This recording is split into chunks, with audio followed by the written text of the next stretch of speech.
Hereby call this council meeting to order, held Monday, November 27, 2017. I'd like to ask everyone to please rise for a moment of silence.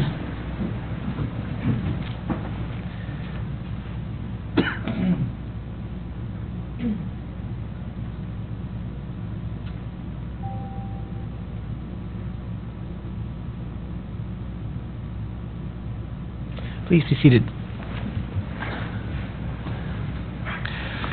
Okay, next up is disclosure, pecuniary interest, nature thereof.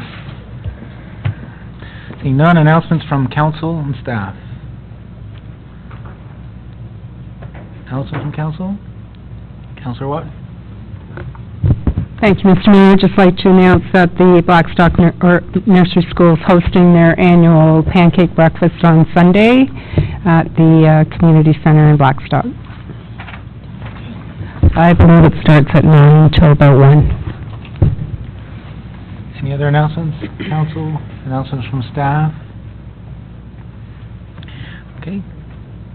Councillor Watt? And the Santa Claus Parade is on Saturday evening, starting at 5 from the fairgrounds in Port Perry, and we'll traverse down Simcoe Street to downtown to Water Street.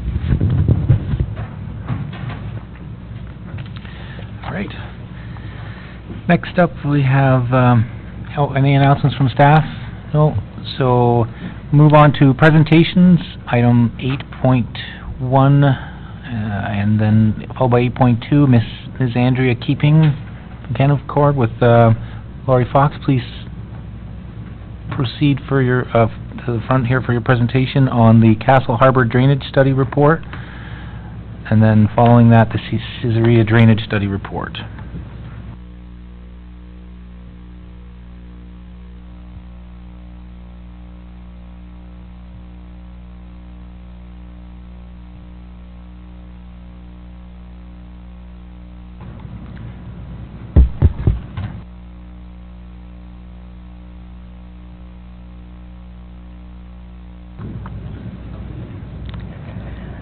Mayor and members of council, I'm here today with Andrea Keeping from CanadaCon. She performed 2 studies for us. The first one is on the Castle Harbour area, and the second one is on the Caesarea area. As you'll recall, she also did earlier this year a report on Portview Road, which was a very similar study that they did out there on the drainage issues. And the first one up will be for the Castle Harbour area. Thank you.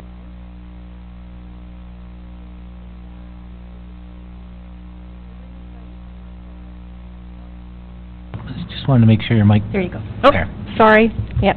So I was previously here. I work for CanDevCon Limited. I'm a water resources engineer and the project manager for these 3 separate drainage studies. So we'll start off with the Castle Harbour study. So there was various complaints within the study area, similar to the Portview Road, related to drainage and flooding, and this identified the need for a comprehensive evaluation of the existing drainage conditions and come up with some proposed solutions. So the study involved public consultation through a drainage questionnaire, a drainage investigation in the field, and then development of a drainage improvement plan. This is just the study area, the Castle Harbour subdivision. Perry? We started out with the public consultation with the drainage questionnaire, the same as what was given for the Portview Road study area. It included questions such as, do you experience drainage issues on your property? If so, how frequent are the issues? Have you experienced any basement flooding? Of the 88 homeowners that were circulated the survey, 29 replied. This is a 33% response rate, which is extremely good in this type of public consultation. So of those responses, we analyzed the results, and 26% noted drainage concerns on their property or in the neighborhood. And from the surveys, we then focused our investigation on 6 areas of concern. We next went out into the field and conducted a field investigation looking at those 6 areas. We were limited mostly to the public right-of-way, but there were a few properties where the homeowners had allowed us permission to enter their property to look at drainage concerns. So the first two areas, the problems were very similar. This subdivision, basically, it didn't go to completion. The initial developer ended up not following through with implementation of their detailed engineering, grading, and drainage plans.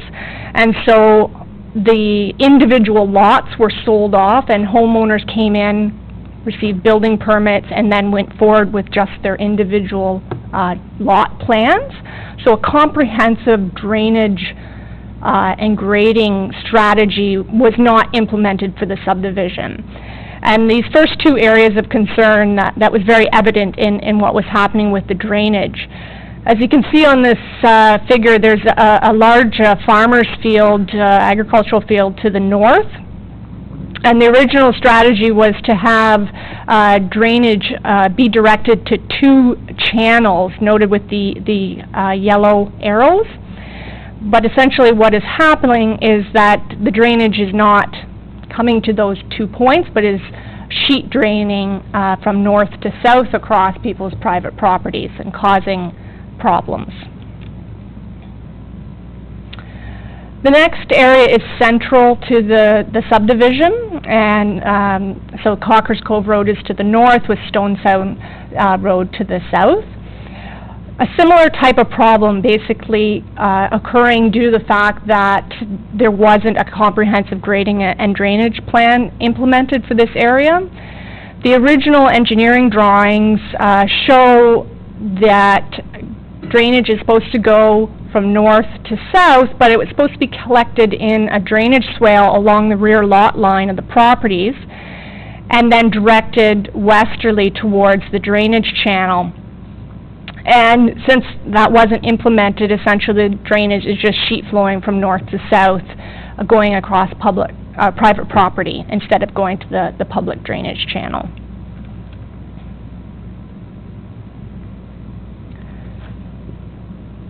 Areas of concern D and E were a little bit different in nature. Originally, prior to development of the subdivision, there was a natural drainage channel. I'm not going to call it a water course because it probably wasn't very significant at the time. We don't know much about this drainage course other than it's not where the drainage channel is today. So this pink line shows where we believe, based on contour information, that is where the water course used to be.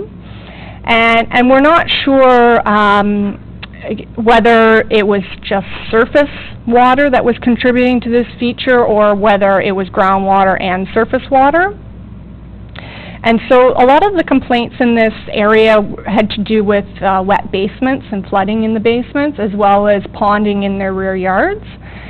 And so it's not clear, and this was a surface water study, it wasn't a groundwater study, so there is the potential that a lot of the impacts they're experiencing are due to groundwater, and the fact that this tributary was essentially moved into a drainage channel and actually eliminated on the southern part of the plan.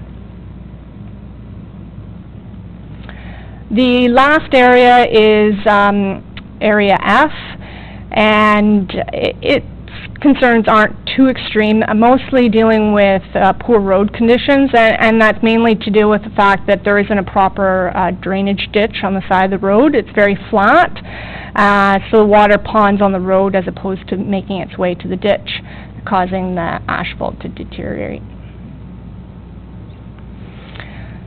So a drainage improvement plan was developed for the study, which included 3 components: recommendations for private property owners, infrastructure improvements, and maintenance. And the timing for implementation of each component was also broken down into short, medium, and long-term projects. To start, look at the private property owners and the short-term recommendations that were made. So on the private lots, recommend that the owners install rain barrels to capture roof drainage and use for irrigation. and to either that or to disconnect their roof leaders and have them drain to the surface away from their houses, and also to install sump pumps with adequate backup for power failure in their basement. And I think in a lot of cases this is more than just one sump pump. The houses are quite large, so they need several sump pumps. Medium and long-term recommendations, again, for the private property owners was to undertake landscaping and grading design to ensure safe conveyance of the storm flows to the municipal drainage system, either within the right-of-way or to these drainage channels. And this may include grading swales along the rear and side lot lines, or potentially constructing infiltration measures such as soak-away pits, which is essentially taking your roof drainage and putting it into the ground as opposed to having it drain over the surface. For the township responsibilities in the short term, recommendation of the study was to make sure that there was inspection of culverts annually in the spring, with removal of accumulated blockage as necessary, and then inspection and semi-annual removal of vegetation from the 2 drainage channels. It's just regular maintenance. In the medium term, the recommendation was to remove and replace damaged culverts. There's quite a few culverts that need to be replaced, and to excavate or redefine ditches to ensure safe conveyance of storm flows. The long-term recommendation was to rehabilitate the roads with resurfacing. We established a capital cost for the township responsibilities of road rehabilitation, and we prioritized the roads.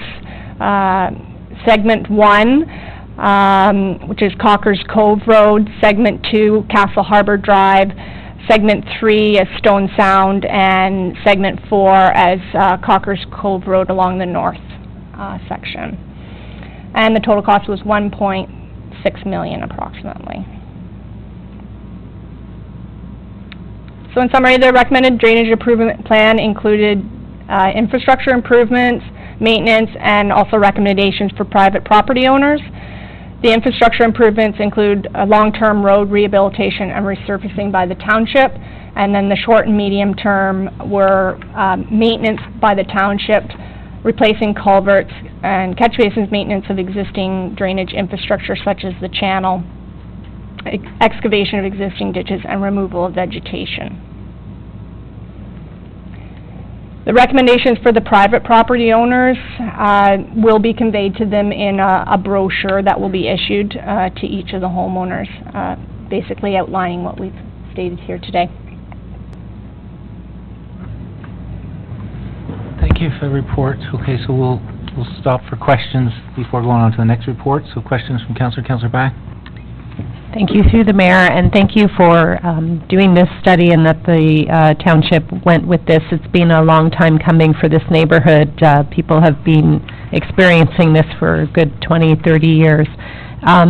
So with regards to the short, medium, and long term, has there been any discussion on when this neighborhood will start seeing some of these plans implemented? Through you, Mr. Mayor, to Councillor Back, what we're recommending is, of course, this is a large amount of money, and so what we're recommending is that staff do consider these options when we are looking at the annual operating capital budgets. Now that we have these figures and the areas in mind, we can look at this in future budgets. So, with regards to Castle Harbor being resurfaced by the new developer, that takes off a good $500,000 off this, or 400 anyways, thousand, because the majority of that road is going to be, well, a good third of that. So we'll take off 160 off that. But with regard to the short term, will the Works Department do a yearly inspection and clear out of the drains? I mean, the culverts look like they're an easy fix. Through you, Mr. Mayor, to the councillor, yes, we will take that into account when we're doing our work plans to the operating budget and for the public works staff, for sure. And do you think if the road from Simcoe to the curve where the new development is, when that road's being reconstructed, that those ditches could be addressed, perhaps? Would that not be a good time? At least I'll put that suggestion forward. Okay, Councillor Drew. Thank you, Mr. Mayor. Through you, in one of the earlier slides, you talked about 26% of the people were experiencing difficulties. Is that 26% of the 33 people? Or is it 26% of the total of, I think it was 88? That was just of the people that had responded. So 26% of the 33 people, so that's... Yeah. That's only a few Mind people. you, just keep in mind that a lot of people don't respond to these sorts of questionnaires, and there were hot spots where there was drainage concerns, and they're large properties too, so keeping that all in mind, I think it was a pretty high percentage that we're actually experiencing on their private properties, but also noticing things in the area. Thank you. I'm not suggesting by any stretch of the imagination that there isn't drainage problems there, but I think 26% of 33 people is really, and it could be said that the people that did not respond are not experiencing difficulties, because if they were, they probably, some of them maybe would have responded. So, no, I realize that there's problems there, and, you know, the roads is one of the biggest ones, so thank you very much. Any other first-time, Councillor Somerville and Councillor Kett? Thank you, Mr. Mayor. Yes, I'm interested in the culverts. Are these culverts that are in driveways, or culverts that are crossing the roads? Both. Mainly there's a lot of driveway culverts, because it's all ditches. There's only a small section up on the north end of Cocker's Cove that actually has a storm sewer. Majority of the study area are ditches, so each driveway has a culvert, and there are problems associated with each of the driveway culverts. And then there's also culverts that convey across the major roads. Now, you mentioned too that in one of the slides, can you go back, and I'll have to find it. There was one that had a yellow line in it. No, not that far back. Go back. It wasn't yellow, it was pink. Yes, sorry. Now, you started up one right there at Stone Sound.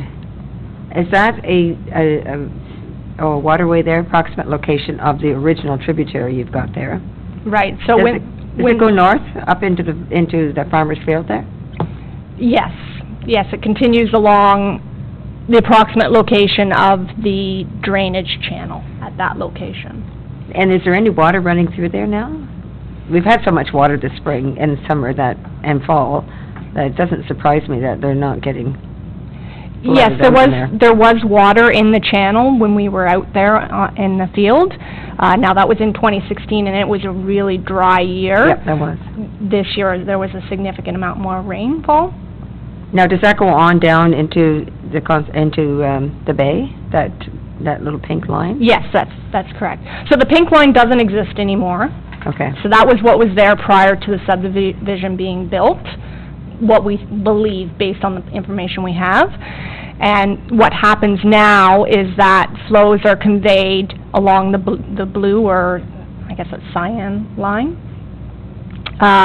So between Stone Sound and Cocker's Cove Road, and then it drains along the east ditch of Cocker's Cove Road towards Castle Harbor Drive, and then it crosses over the culvert and drains to the lake. That's no wonder, because there's trucks going down there all the time. They're probably smashing those poor little culverts to pieces. There's been a lot of trucks that have been going in there.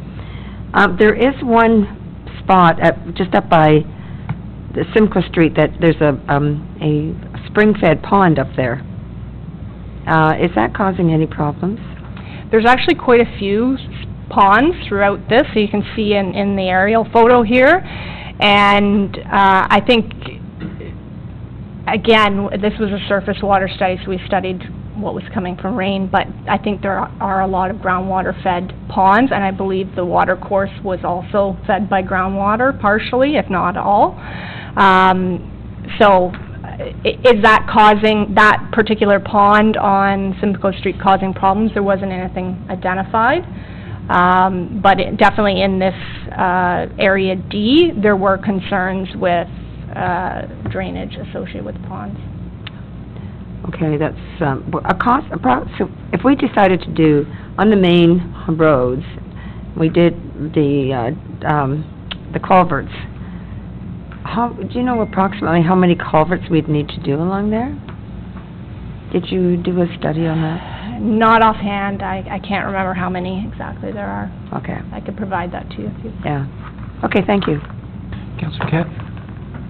Thank you, Mayor. It's too bad this was a good year to do a study, wouldn't it? Yeah, I only come up with about 6% of the properties that complain, so. On this subdivision, there must have been a subdivision agreement, was there no engineering for the whole site? Through you, Mr. Mayor, to Councillor Kett. Yeah, there was an engineering design that was done that accompanied reports and plans, and but unfortunately the original developer had, I believe it was financial problems in the project and did not complete it. So the lots were sold off individually, and then as people came to the township to get building permits, it was treated as infill lots, basically, and they just did surveys of what was out there, and then were permitted to build their houses in the fashion we would for infill lots. I realize it's long before you were here, but, now, is it not our policy that we would inspect it before giving back or releasing the, holdback, deposits? Through you, Mr. Mayor, we did not release any holdback deposits to the developer, it's my understanding. Back then, this was a long time ago in the 80s, and the amount of money that we took wasn't very significant. We did use it for some repairs that needed to be done, but it didn't last very long, unfortunately. So none of these have actually been signed off by an engineer? I would have to look into that to see, because once it became individual lots, then they may have been, again, of course it was before my time, they may have been as individual lots signed off, and that would be more about the house construction than it would have been about the grading. But I would have to check to see. Yeah, because I'm under the impression that it's our responsibility to make sure that they're done properly. Same as 2x6s rather than 2x4s, in the end, before they would get anything back. So I would appreciate it if you did look into that, because this could be an issue we're looking at. That's basically all my questions were. Councillor Brad? Thank you. Through the mayor, and Ms. Fox and Ms. Coleman, we went a week or so to one of the properties on Cocker's Cove, I believe, at the back, and I think I was the only one that had the proper footwear.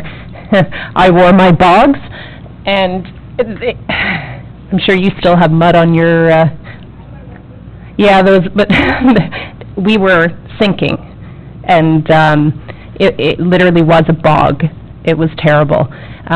So if there's anything that we can do to help the owners, the homeowners out, and I appreciate what the homeowners can do as well, because I know, I think it's number 8, Cocker's Cove took the suggestions of our consultant and has found his property is significantly drier than it was when he first moved in about 5 years ago.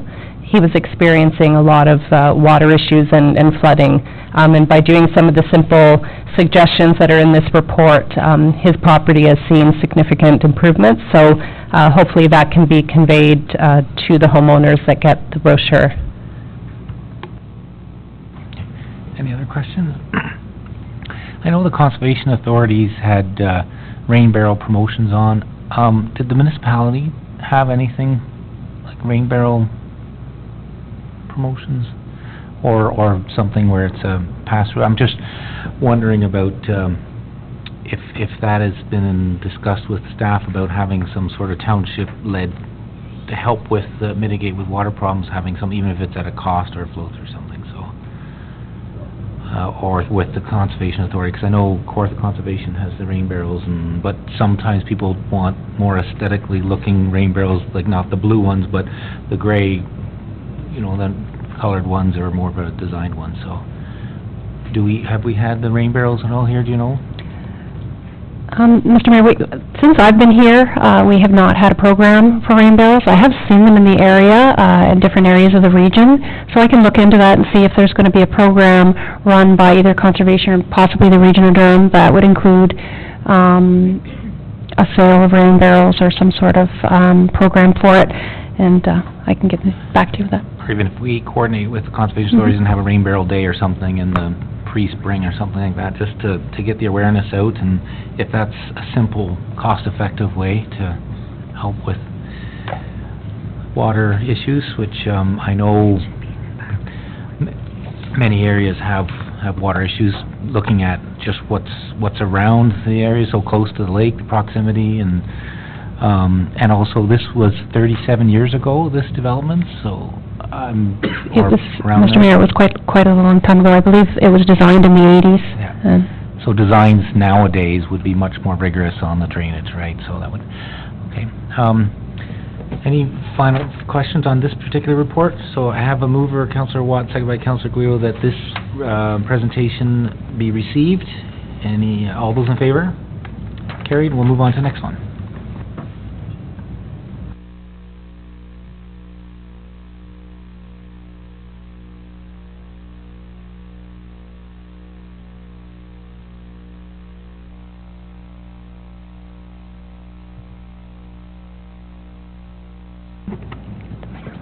Mr. Mayor. The second study that I'm going to speak to tonight is for the hamlet of Caesarea. Very similar in nature to the Castle Harbor study and the Portview Road. So again, there was various complaints within the Caesarea area related to drainage and flooding. And we identified the need to have a comprehensive evaluation and some proposed solutions. Public consultation for this study included the drainage question, as the other studies did, but also included a public open house, included the drainage investigation, and then preparation of a drainage improvement plan. This is the study area, so basically all of the village of Caesarea. Drainage questionnaires were circulated, same types of questions as the previous questionnaires. 340 homeowners were circulated the survey, and 35 replied. So 10% response rate. I know it doesn't sound like a lot of people, but still, as far as public consultation goes, it was a significant response rate.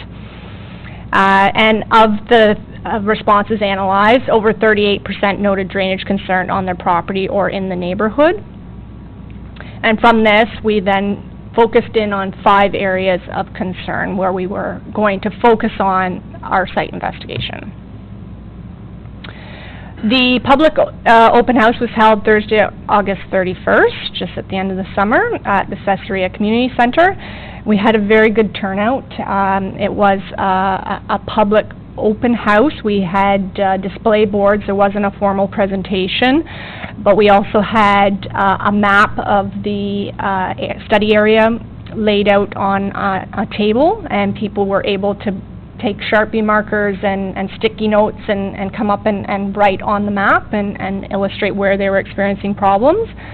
So I think we had a very good discussion with a lot of homeowners at that point.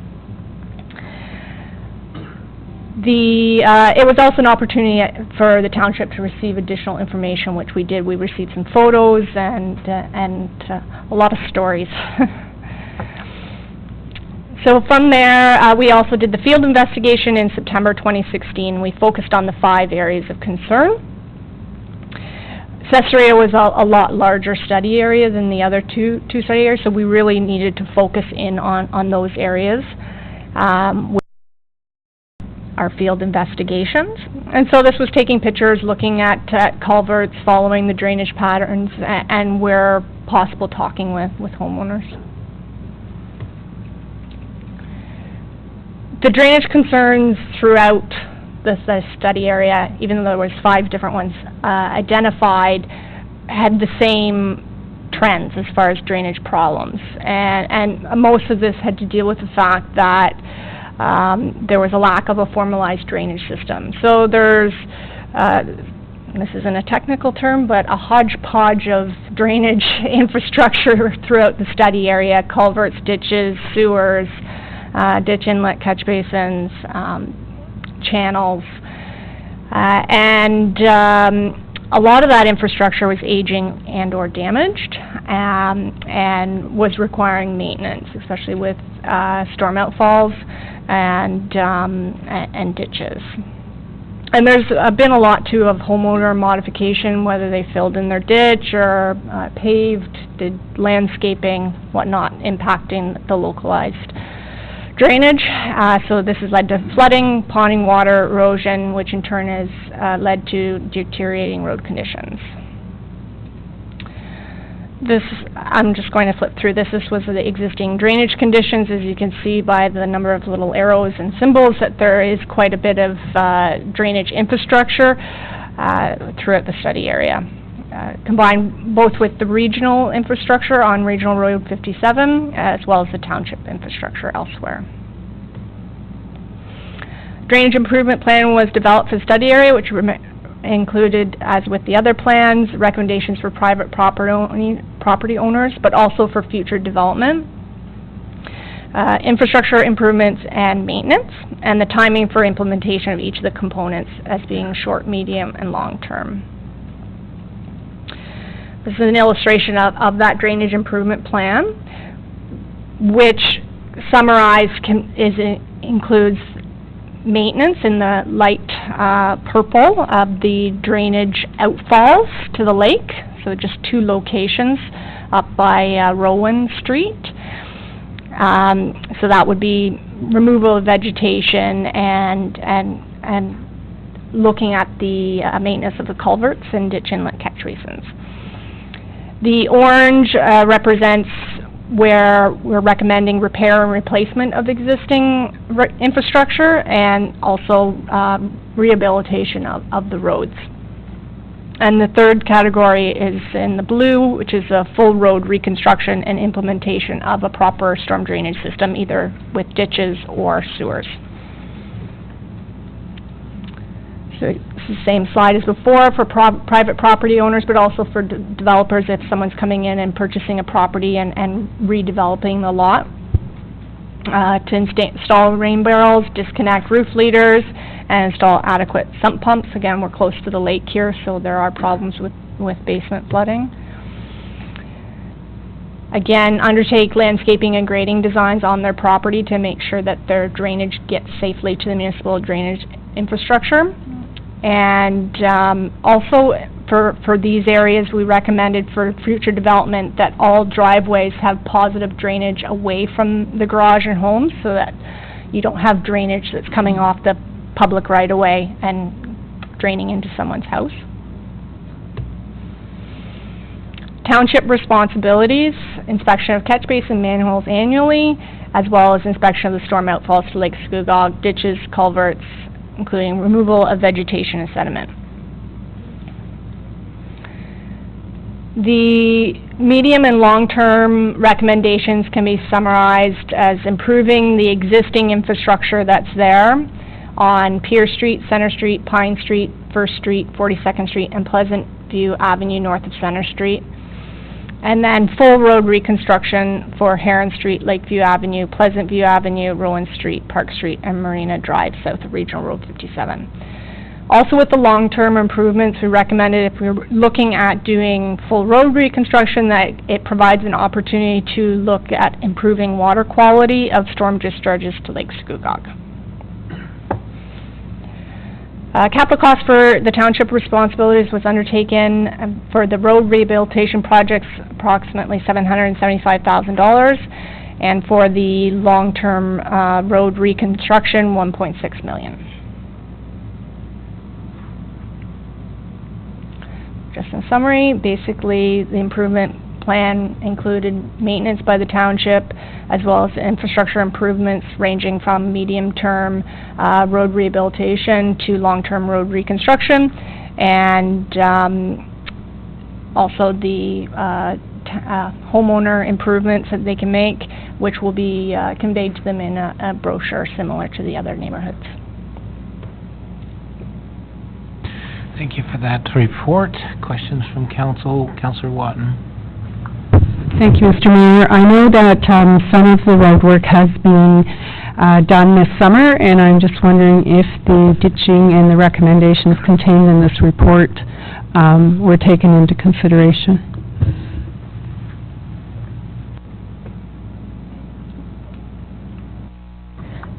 Through you, Mr. Mayor, to Councillor Watton. We did, when we did that little bit of work that we did this summer in the area, they were in some sort of hotter spots where we have significant issues, and they were in areas where we saw that doing some ditching and some culvert replacements were going to be beneficial to the area and to the areas bounding where we did the ditching in some of those properties. So we will take that into consideration, that work that we did, when we're implementing the maintenance for the maintenance recommendations that they have asked us to do. So basically, no, it wasn't done when we did the road work. Am I correct in understanding that? Like, they did Rowings, and they did Heron and Marina, and I think Lakeview on that section, that blue section there. I think all of that was done this summer, or if not most of it. And so are you telling me that those recommendations were not taken into consideration when we did that? And the only reason I'm asking is because the second phase is coming up on this budget, and I want to know if those are included in that budget. Ms. Coleman? Through you, Mr. Mayor, to the councillor. We did do ditching on all of those roads that we did resurfacing this year. So we didn't have this exact report done at the time, but we did do ditching along with the road work to improve the drainage for the roads so it will last longer and help the drainage issues. So, yes, it was addressed. Okay, so then it would be reasonable to expect that for the second phase that's included in the budget, that the same efforts will be completed next phase and the following phase, correct? Correct. Wherever we can, we will put drainage improvements in. Oh, I know, some places you can't. I understand that as well. It is a cottage with residents who don't want you to touch anything. So I do understand that as well, and there's no room, so I do appreciate it. Thank you. Councillor Back? Thank you, through the mayor.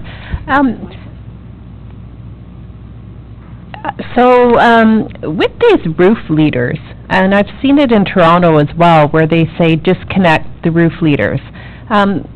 Is this old engineering, the roof leaders, where the eaves troughs go down to some mysterious bottomless pit that they will...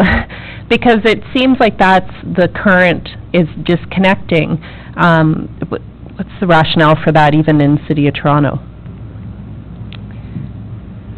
So there are different approaches, and it really depends on what type of storm sewer system you're in. Typically, in older areas, they wanted to get rid of the water. They didn't want it ponding around their house. They weren't using it for reuse, and it often was connected directly to, in City of Toronto, a lot of the times, combined sewers, where it's your sanitary and your storm together.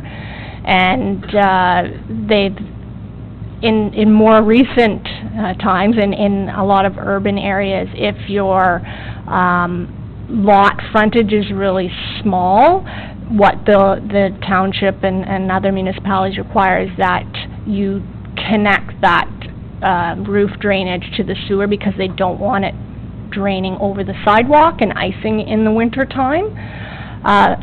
But definitely in the larger lots, you would expect the roof leaders to be disconnected. In this neighborhood, generally speaking, they are. There were a couple, I think, that we noted that were either going into, with their foundation drains into, as you said, underground where you can't see them. But generally, it's not right or wrong, but today, the focus is reuse of water, encouraging infiltration, getting the water back to its natural sources, so whether it be infiltrating or evapotranspiring into the air, those sorts of mechanisms are best realized through the implementation of such things as rain barrels or just disconnecting the roof leaders to splash pads. So with the new homes being built, well, we have a little mini boom that's going to be happening here, but obviously on smaller lots. Would the builders be encouraged to have the splash, what are they called? A splash, what is that thing called? Disconnect and a splash. Soakaway pits or splash pads. So there's two ways of doing it, and yes, in Scugog we are required to do that. The options are, like, it's just you've probably seen them, either a plastic or a concrete splash pad, or the alternative is if you have to infiltrate the flows, and there's quite a few areas where the Conservation Authority will say, you need to get that water back in the ground. That's where it was going under existing conditions, so when you develop, you have to return it to the ground, and so you can do it in a bed of gravel, essentially, under the ground. So would we be doing that in our new builds coming online? Because, as you know, a lot of people don't necessarily stay to their grading that they're supposed to, or they put pools in, and it causes issues with neighbors. And so is there going to be anything looking forward? Councillor Back, yes, actually our design criteria, which is a lot like the site alteration bylaw, it's evolving, growing document, but it does not permit people to connect either their sump pumps or the roof drains to the storm system. So they all have to go to the surface. As you know, things happen. People just go out and make changes. But when we're called out to a site to look at drainage, if there's drainage issues, it's one of the first things I look for. And we do tell them that they have to disconnect and put them to the surface. So our design criteria calls for all single detached dwellings to all of their roof water and their sump water to discharge to the surface.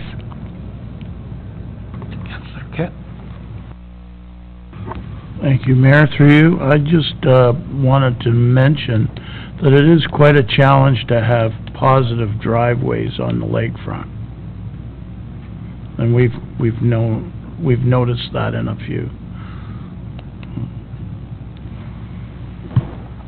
Okay. Any other questions from council?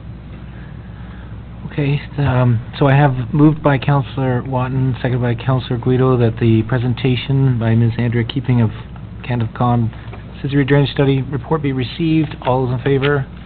Carried. So at this time, we'll bring both the reports forward as recommended. If I could have a mover and a seconder for that. Councillor Somerville, seconded by Councillor Guido. Moving both of these reports as recommended. Any questions concerning Councillor Watton? I just have a question with when the residents are notified, it's municipalities who's doing that, and will that, so that will include the recommendations of what they as private residents can do? Is that what the plan is? Just backing up, I think that's what I heard. But Yes, through you, Mr. Mayor, yes. And so we are sending that out, or? We make it available on social media, on our website as well, and then there are brochures that are available as well. We put the Portview Road ones at the front counter, and they were picked up quite a few of them were picked up. Okay, thank you.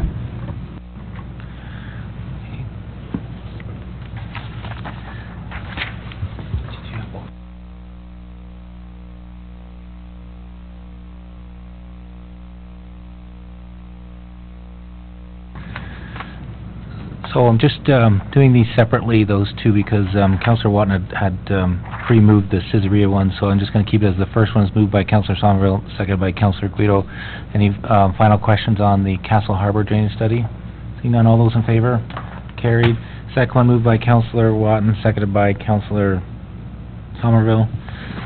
Any questions on that? All those in favor? Carried. Thanks very much for the report. Have a safe drive. Next item, we have the consent agenda. So I have a list here of items that have been pre-pulled. So 10.1.1, the council minutes, Councillor Drew. Councillor Watton, I just wanted to make sure you had pulled 10.1.6, but this sheet has it a little bit off. Are you looking at the BIA or the Heritage? Heritage 10.1.7. Okay. All right. And I have Councillor Guido pulling the budget 10.2.3. Councillor Back pulling the advisory committee review 10.2.5. Councillor Guido pulling the imposes fees and charges bylaw 7817, and then Councillor Watton the bylaw for the school accessibility 81.17. Councillor Back. Thank you. May I have 10.1.5 and 10.2.7? Can you just, because this sheet is a little bit off, 10.1.5 is The environmental and the fire. And, okay, 10.2.7 fire. Okay, any other items, Councillor Cat? 6 and 10, which is business improvement. And waterfront stream. So the 10.6 business improvement, and the waterfront was 10.1.10. Any other items? All right, so all the items listed under section 10 of the consent agenda, save and accept the items being pulled. I need a mover and a seconder for the consent agenda. Councillor Drew, second by Councillor Watton. All those in favor? Carried. Next poll, first poll is Councillor Drew, 10.1.1. Thank you, Mr. Mayor. Just that I did give my regrets for that meeting. I was away on municipal business. Thank you. Yep. Okay, that would be noted, and it was noted on there. Sorry, Councillor Drew, Councillor Somerville has moved that specific one. Would you be seconding that? Okay. Any other items on the minutes? There's omissions? None? All those in favor? Carried. Next, we have 10.1.4, Councillor Back, the environmental, sorry, it's not in 1.4. The environmental 10.1.5.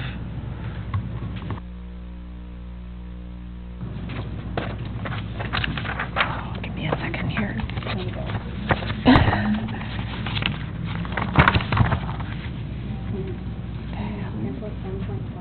10.1.5, the environmental advisory committee. Thank you. Through the mayor, I couldn't find what I had there. On page 38, with the first recommendation, municipal ban on plastic bags. Can any of the members on that committee explain what this is? Is there going to be a ban on plastic bags in Scugog? Because I can't imagine our seniors, there'll be a revolt. Councillor Somerville. No, through you, Mr. Mayor, thank you. No, that is not going, we're not banning plastic bags. What we'd like to do is as at present, I think it's Walmart and Shoppers Drug Mart. They have places to put your plastic bags. You bring them in and you dispose of them. You can still get your plastic bags, but you're going to be paying for them. And we're trying to get people educated so that they will use cloth bags or carry bags of some sort. But they're not putting a ban on plastic bags. Okay, because I know even myself, I have 200 of them in my trunk, and I end up coming in with none, so, Yeah. If you wish, you can take them to Shoppers Drug Mart. No, they're the cloth ones. Oh, the cloth ones. Oh, well, that's perfect. You're a good person. Counselor Back, I had Counselor Watton moving that one. Would you be the seconder for that? Or- Okay. Other questions on this report? Counselor Kett? Did you- Thank you, Mayor, through you. Just a generic question. On page 35, it says Clean Equipment Protocol. The Director of Community Services advised that the Operations Manager is investigating clean equipment protocols with other municipalities. Now, my question isn't really about this, but it's motions like this made by committees that we approve. Do they just all of a sudden go away, or what if people don't remember to bring them back? I'm wondering if there's a registry for these type of things that we can look at the end of the year and say, so I'm not looking at anyone for any guidance. I'm just wondering if there is. Maybe the CAO can, Well, Ms. Coleman is going to respond. Through you, Mr. Mayor, to the councillor, there was a resolution by council when the committee brought that forward to a council meeting and asked staff to come back with this protocol. So there is a list that the clerk's office keeps of all the resolutions by council, things we need to follow up on, and it's on my to-do list, and it is not done It wasn't yet. necessarily about this. It was about just things in general, because I wasn't even pulling this. I was just, when I came across it, I thought, oh, yeah. Yes, we Okay. do have a list of all the resolutions of the council to follow up on. Thank you. Any other questions on this? All right, seeing none. All those in favor? Carried. Next item, Counselor Kett, the BIA improvement, which is 10.1.6, page 40. Thank you, Mayor. I just have a question to the clerk regarding the presentation or reporting of the BIA audited statements from last year, 2016. And because we're running short on, we only have one meeting left, so... So before I just move on, are you, Counselor Guido moved this and I'm Sure. lacking on that, you'll second that, Counselor Ketz, and you were asking the treasurer for that? What were you looking? Did you have a reply? Sure. Through you, Mr. Mayor, to the councillor.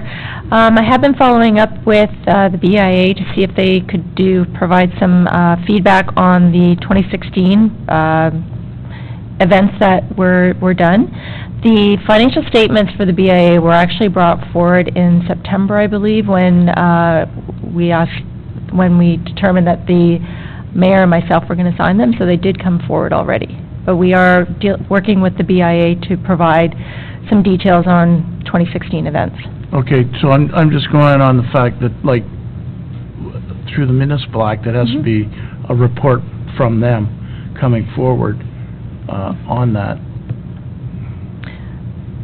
Through you, Mr. Mayor, so there will be something coming forward. Because the financial statements were so late this year, we found it difficult to coordinate that, so I am trying to get that through into December, before the year is out. Councilor Guido, as a BIA rep? Thank you, Mr. Mayor, and through you to Councillor Kett. I spoke with the treasurer today at the BIA, and we have agreed that I will do a presentation in the month of December on the major capital projects or major events that occurred in 2016. So that will be coming forward in December, or or major expenditures, pardon me. Okay, so that answers my question as far as, but I don't know as if there has to be a presentation, does there? I think it just the report has to be brought forward, a report, right? Through you, Mr. Mayor, yeah, it doesn't have to be a presentation. It could be a verbal or just a report, a one-page report. Okay, and while we're on this, whether we should be or not, what about the other boards I mean, the library board, reports theirs, the BIA board, what about the municipal services boards? Are they presenting us before the end of the year? Municipal Services Corporation you're talking about? Yes, there's two. And they have to be brought I'm not sure whether they had to be brought forward last year, but they have to file within 18 months, so I'm just wondering just to be open so people know what happens. Well, there was the summary update, and the financials were included in that in June, right? But we can look into that and make sure that if there's anything that needs to be reported, will be reported before the end of the year. Yeah, okay, and I'm not sure, because I'm looking to the treasurer for advice, because we're supposed to have everything available to taxpayers within 60 days, so if we can have that all ready before the end of the year, that would be great. Did you need clarification on anything, or were you understanding Councillor Kett's concern or question? I guess I'm questioning whether you are requesting that the financial statements be posted? No, I realize the financial statements are posted on our website for every year, but I'm just wondering about the complete ones, like basically it says that the auditor's report and tax rate, copy of the audited financial statements, the notes to the financial statements, the auditor's report, and tax rate information has to be available to the taxpayers of the following year from that. And that's all included in the financial statements, which is posted on our website. It is available. If anyone can't find it, they can request it through the office as well. Yeah, okay, great, thank you. Did somebody have a hand up here? Councillor Watt? When do we get the audited report? So I thought that was in, April, May, June. Through you, Mr. Mayor. We will begin working on the audit usually March or April, so they come through usually before summer recess. We try to get them through in June. I thought that's when they came to do a presentation, correct? Yes. The auditors did come in June, I believe, to present the consolidated financial statements. The BIA statements came in September. Right, this I year. understand that. So, further to Councillor Kett's comment then, what has to be made public within 60 days? Is it the audited financial statements? Is that what you're referring to, Councillor Kett? Just all the statements together too, as well as the BIA and all the statements, everything, and the MSC. So realistically, they would get posted in the end of July, August for my question isn't when they get posted, it's do we have time to post it 60 days after it's brought in because that's for the 2016. But if you're referring to the consolidated statements, once you receive them, they're posted right away, right? Well, they're posted through the agenda as well, so they are available, and then we do put a link on our page as well. Yeah, so were there any other questions on the BIA minutes? Okay, seeing none, all those in favor? Carried. Next item pulled was Councillor Watton, the Heritage Museum, 10.1.7, which is directly after the BIA minutes.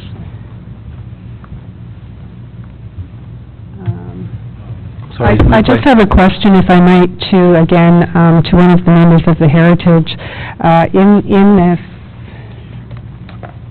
report, it states about the cemeteries being designated, and the only reason for my question is that yesterday on church, I was approached about the Nestleton United Church, the cemetery by there, and I note that in the minutes it says that they were being invited to a meeting in November, and I just wonder if they have been, because the person I spoke to is basically the one in charge of that cemetery, and he didn't know anything about it. So I just wanted to make sure that if the plan is to be designating, that they are sure to be invited.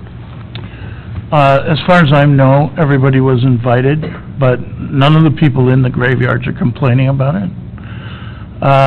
There are Perhaps someone's looking after them are. the benefits, there's a lot of benefits to having it designated. There'll be plaques and historic people mentioned. It'll be in the Registry of Ontario cemeteries, so there's a lot of benefits, but everybody was invited that, as far as I know, and most people did show up.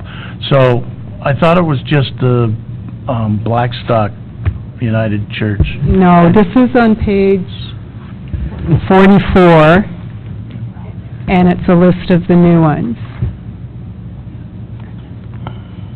Anyway, I'm just bringing it to your attention because it was brought to mine, and if you could just double-check at your next meeting, perhaps, if somebody from Nestleton United was invited, because they didn't seem to know anything about it. Well, sorry, what page is that? Councillor Back, did you have them? Page 44. There's two different references. Councillor Back? Thank you. Through the mayor, so yes, we had that meeting last Tuesday, I believe it was, and there were representatives from pretty much, well, every one of those cemeteries on that list, and one was a lady that through marriage was connected to one church and through family was connected through another.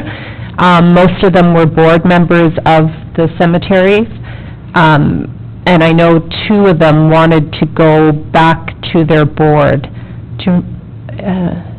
I don't think it was Nestleton, though, but everybody was contacted through a letter through our committee coordinator, and it was the most attendance we've ever had at a heritage meeting. I couldn't believe it that the room was full of people. But maybe we can get our committee coordinator just to ensure that Nestleton was, but that was on the list, and everybody was contacted because they showed up.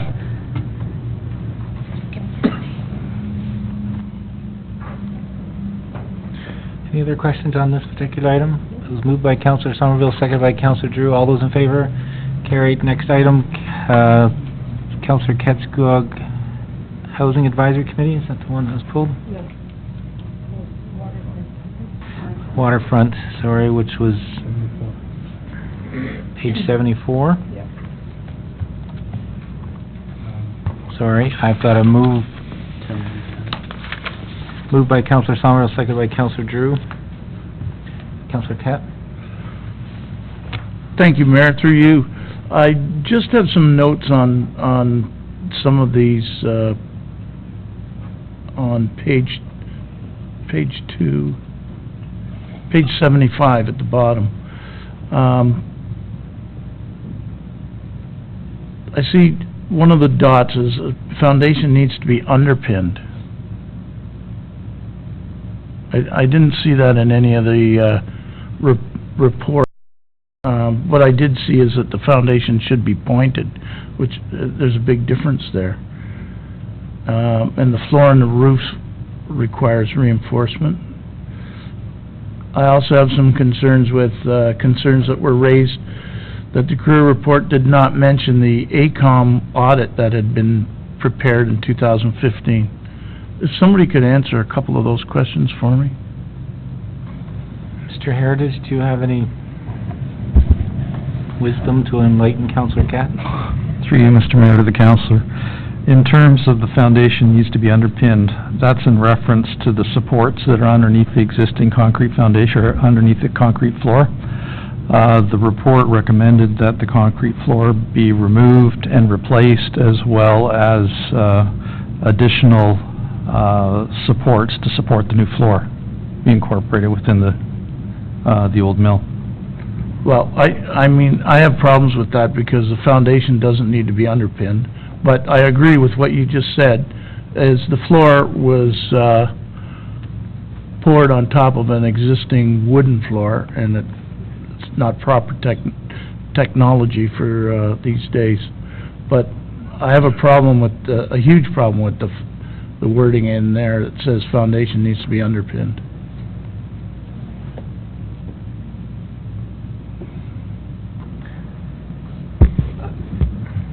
Councillor Cat was, I mean, this is,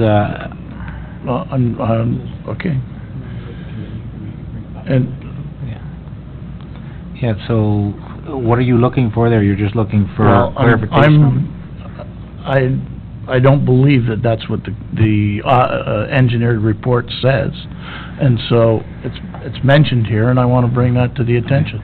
So, members of the Waterfront Committee are here, and we'll make note of it to bring it back to the committee and further investigate to the report. Is that what you were referencing, the report Yep. versus that's this fine. report? That'd be good. And the same with the floor and roof Okay. reinforcement. That's not a major issue, just with that. But I do have concerns about the Greer report being compared to the AECOM report.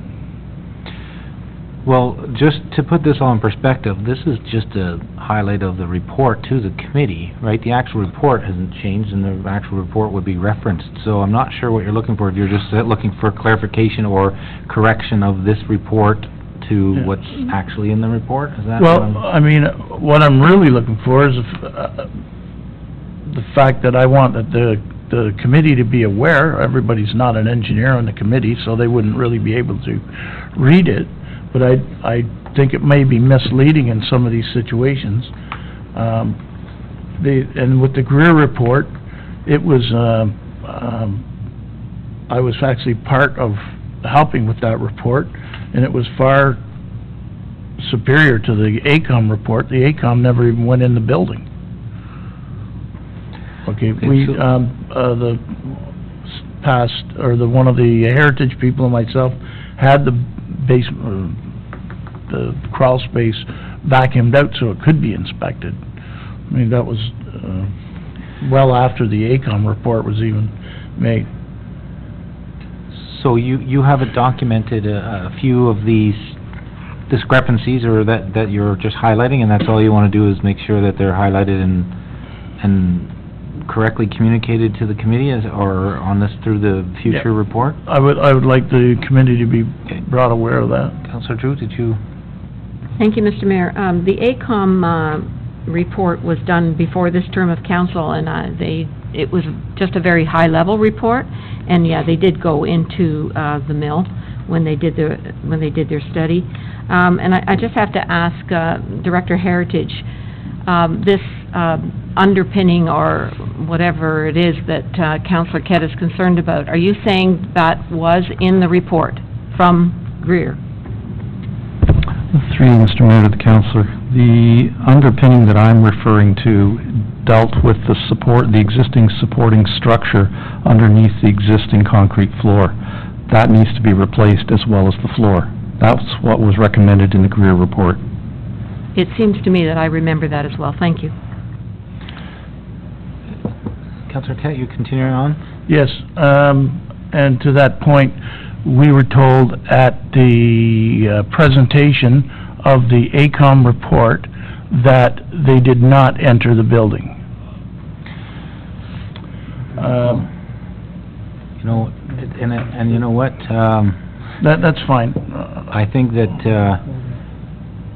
based on the reports, I think what you're referring to is that the Greer one had cut into the floor and went down and done a more extensive one, which was, if I recall from being at that committee, was a high-level report versus a detailed report, right? So all I'm saying is the AECOM report, when the fellow was here, I can't remember his name because he wouldn't even show up for the second report. When he reported it to the Waterfront Steering Committee, he said he did not go into the building, and he did not look at the foundation or anything, but did a report. All right. So you've just highlighted some items there, and I would just suggest it through members of the committee and just to pass on the discrepancies that you've highlighted, and with also Mr. Heritage too, because it was his report that was summarizing it all. So I just want to make sure that we're talking about the same thing and that we don't need to hash them all out here in the council chambers. So highlighted that you have some questions with it, and it'll be taken from there. Thank you, Any Mayor. other questions on this particular committee minutes? Councillor Watton? Thank you, Mr. Mayor. Just to confirm, did we not last week decide to put this on hold?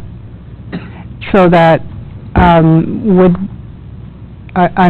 not sure about the concerns that are being addressed, given that, it's now back in the hands of the waterfront to look at it, at the whole project holistically, and my understanding is that only the very basic need for the structure is going to be completed. Am I incorrect, or am I correct on that? Through you, Mr. Mayor, to the councillor, yes, you are correct. The budget item that refers to the structural improvements and the building envelope improvements for the old mill has been removed from the budget. So I believe Councillor Kett is just referring to the report, that is... What I was referring to is, when they go back to look at it, it may not be as bad as they see, or go through the engineering report. That's all I'm saying, is that now that they're taking a refreshed look at it, here's some information. All right, any other questions on that? Moved by Councillor Somerville, second by Councillor Drew. All those in favor? Carried. Next item is the Councillor Guido with the capital budget.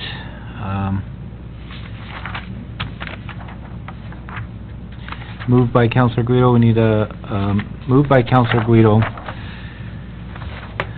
Sorry, I have moved that the report FIN 2017-031 2018 final capital budget 2019 to 2022 capital forecast be received, that the repair of Spring Boulevard in the amount of $215,000 funded from the roads levy reserve be added to the 2018 capital budget as detailed in the attachment 1 of this report, and that the 2018 capital budget in the amount of $5.309150 be approved. That's $5,309,150 be approved. Need a seconder for that motion. Councillor Kett.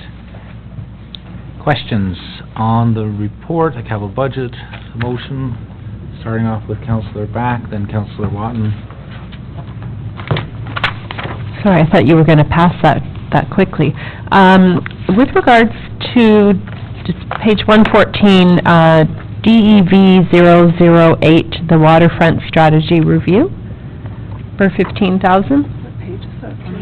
114? Oh, it's like the first page. Page 114, the third line down, 35,000. Is that what you were? Oh no, 15,000. The second line. Yes. So the second one is that. I guess this question initially will be to Director Heritage. Is that a sufficient dollar amount for what we will require if the scope is increased for the land behind the CIBC, the municipal lot? I know that part of that strategy review of the continuation on Water Street should be removed from that scope of that consultant, but is $15,000 sufficient, or should we increase that? Because we would like this to be done very quickly. Mr. Heritage? So. Through you, Mr. Mayor, to the councillor.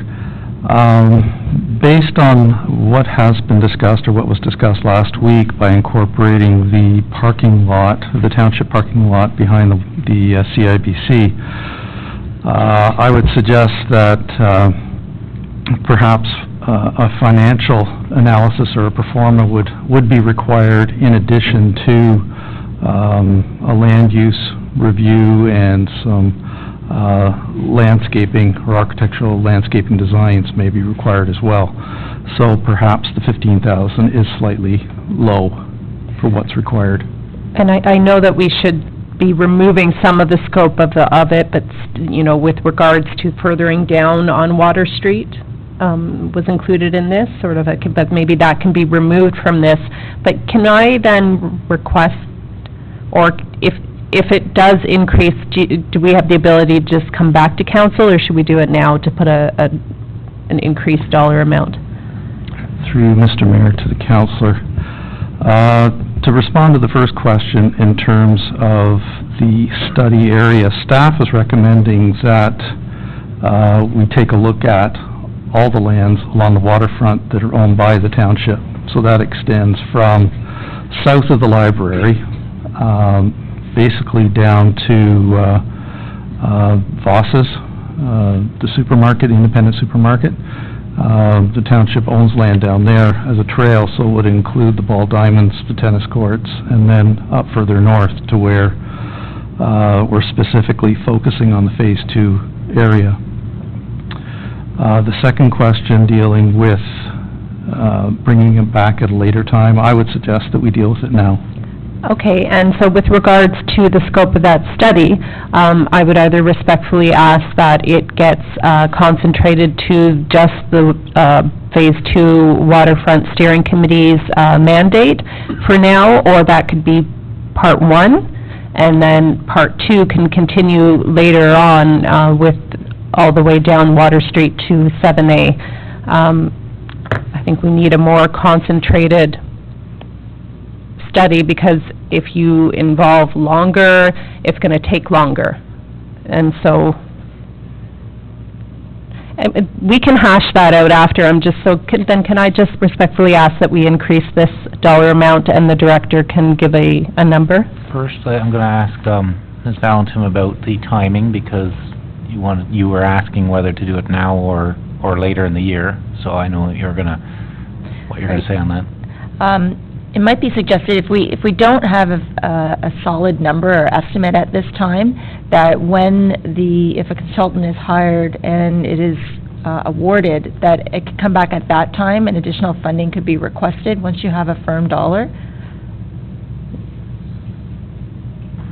And Mr. Lord, I think because there's a master rec plan that is going to be coming to council soon too, which will touch on all those things, so I wouldn't want to not have them in sync, aligned. So, Mr. Lord, did you want to add to that? Thank you, Mr. Mayor, and just in response to Councillor Back, the thinking when this proposal was put together was really to provide assistance to the Waterfront Committee, and for the Waterfront Committee really to be doing the bulk of the work, but to have expertise of a consultant and some of the resources that comes with the consulting firm to help pull their ideas together, put them in a presentable form. So the amount is based really on that, a small amount of work by a consultant. And if we're thinking that the scope has been expanded and we want the consultant to carry more of that effort, then $15,000 is a small amount of money for that task. I would admit that.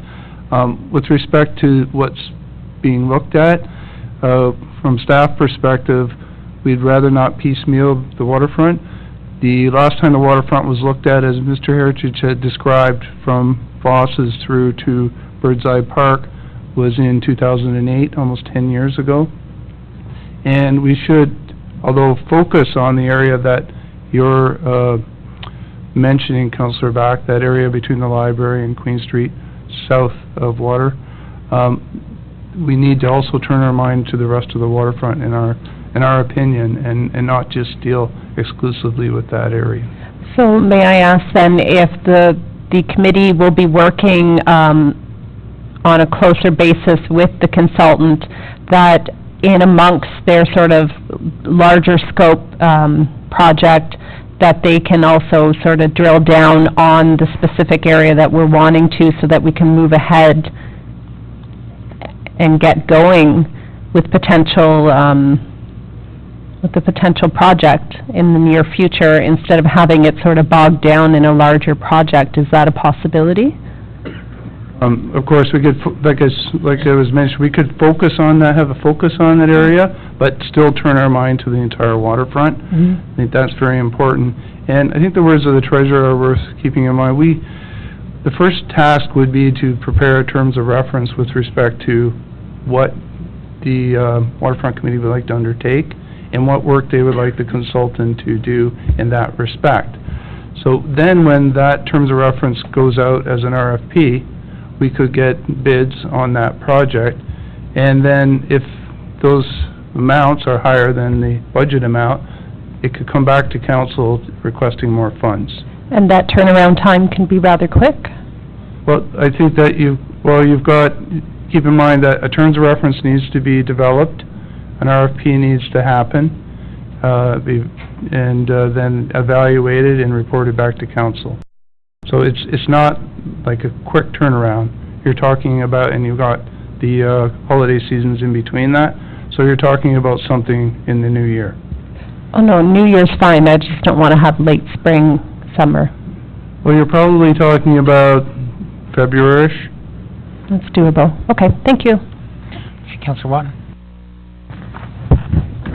If the scope is increased to, as recommended by staff down south of the library to Voss, and we are expecting a parks master plan, I would like to suggest that this council has an opportunity to review that plan and either endorse it or otherwise before we move forward on any of this, if that scope. And even, I think, even that should include right by the mill as well, because of the Latcham Center and the marina, and it's all part and parcel of the project. So I don't know when I've heard about the master plan coming forward, but I would really hope that it comes soon, because we're hinging a lot of different things on it, so just to keep that in mind.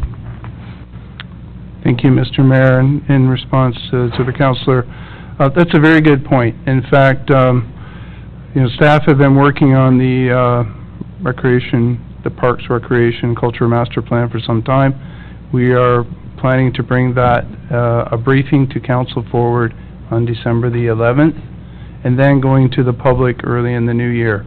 And as you stated, there are components of the plan that does speak to the waterfront. And those matters need to be taken into consideration when the waterfront is evaluated. Okay. Other questions from council on the this item or any item in the budget, capital budget? Councillor Watton. So where are we on Councillor Back's request? Are we having an ask, or are we going to play it by ear and ask if we need to later? Councillor Back, looking at you, to me, I just read it that you were going to take the advice of the treasurer and just come back. Okay. All right. Okay. Any other questions on the capital budget? Councillor Watton?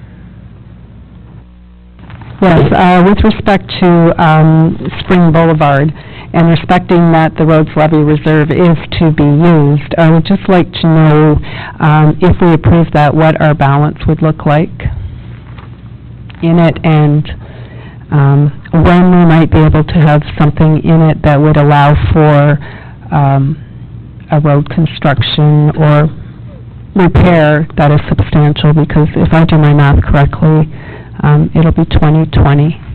So if you could just verify for me. Through you, Mr. Mayor, the addition of Spring Boulevard would take down the estimated closing balance at the end of 2018 would be about $58,000. And just looking at the forecast that's been brought forward, we'd be utilizing most of the reserve every year to do roads. So you're right, probably not until the end of 2020 would we have maybe $500,000 in that. Councillor Drew? Thank you, Mr. Mayor. I have a question about the additional, the amendment about Spring Boulevard. I totally understand why Spring Boulevard needs to be done. There are many roads that need to be done in Scugog Township, but I have to say we've got a roads needs study, and this council approved of additional criteria to we come up with a priority. I'm presuming that the roads that are in this budget are the top priorities. And where does Spring Boulevard fit? Is it the next one on the list after these ones are done, or is it further down?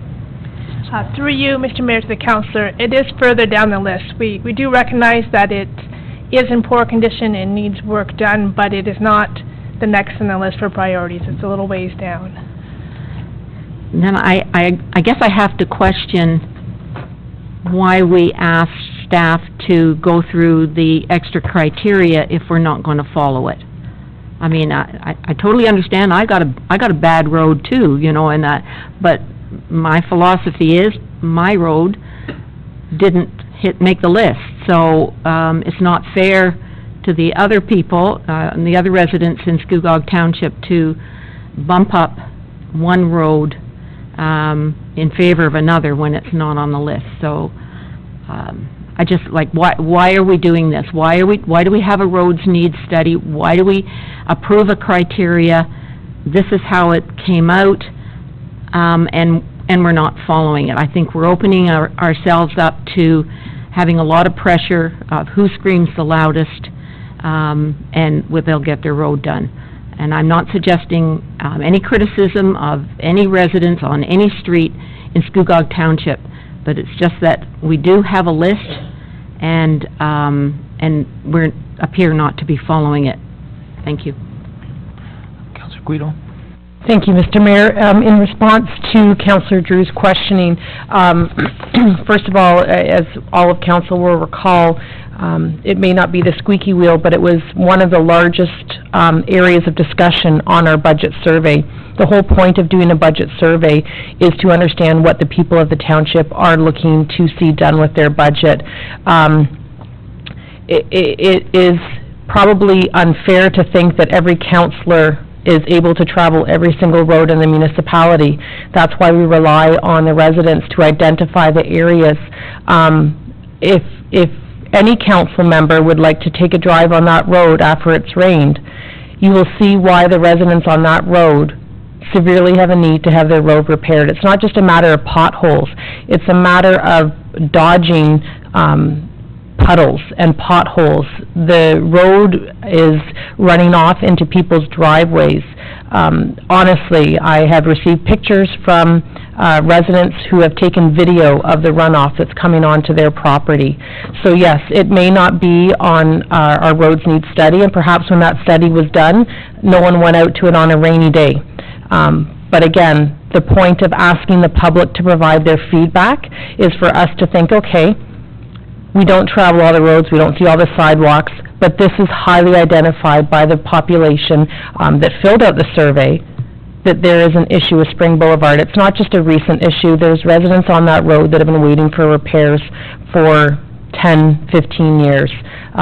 Yes, it's not in my ward, but it's all our responsibility to look after the entire municipality, and I feel strongly that this is a road that is in due of repair. In consultation with the treasurer, she did advise that there was sufficient funds in the roads levy to add this into the 2018 budget. In consultation, it was an appropriate use of the levy, and I support including Spring Boulevard, and that's why I was pushing for this to be included in the budget. Councillor Drew, yeah. Question, Mr. Mayor, of the director.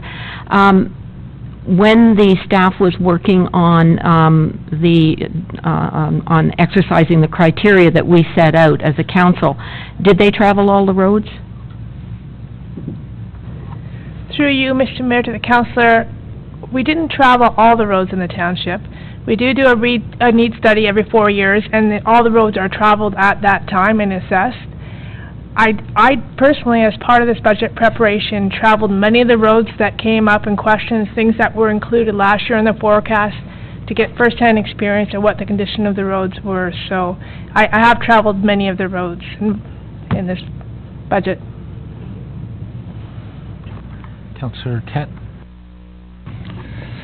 Thank you, Mayor. I just wanted to mention that the revenue that we get on 1 kilometer of Spring Boulevard is, $250,000. I thought it was more. And, the revenue that comes off the island is probably 1/3 of our revenues that come out of the township. There's no arena, there's no parks, there's no playgrounds, and all I have is a dusty road. It's 1 kilometer. The road that leads to it is 1 kilometer, and it's already, got a chip and tar on it. So all I'm saying is I get calls from these people every week or 2 weeks about the problems there. All I see is a 1 kilometer road that could be fixed very easily and very inexpensively compared to some of the other roads that are, not as much revenue for us. I just want to say that I understand the conversation that has been discussed about this, using the roads needs analysis, also first-hand experience. A list, I don't think we could ever create a perfect list because it's a constant moving target. I've traveled many roads, and I just look at, there's so many roads that need to be fixed, and that's what I keep saying to the province and federal government, saying is it's impossible for us to keep up with it.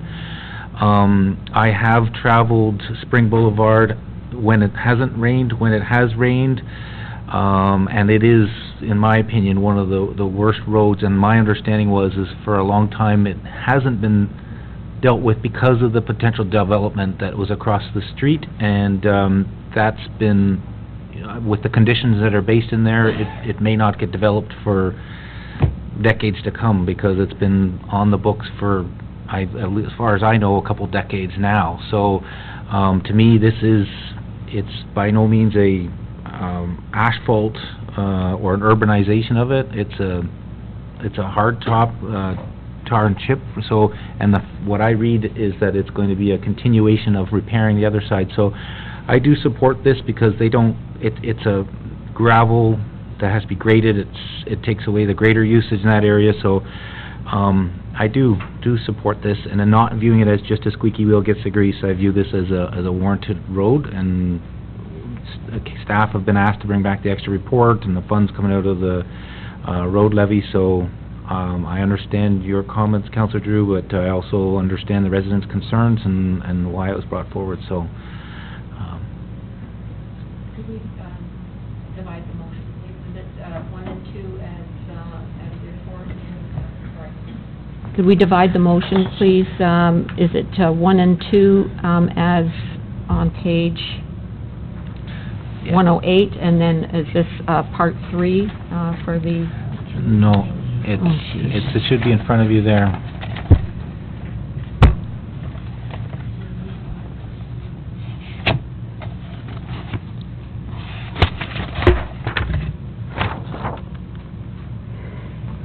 Okay. So, Councillor Drew, it's the second item is Okay, the Can we spring, and divide it, please? but the third one has the increased amount on it, so you wouldn't be dividing it. That's a different amount. So I would say if Councillor Drew, you either put forward a motion to divide or amend this, a motion to amend. I'll put a motion to divide.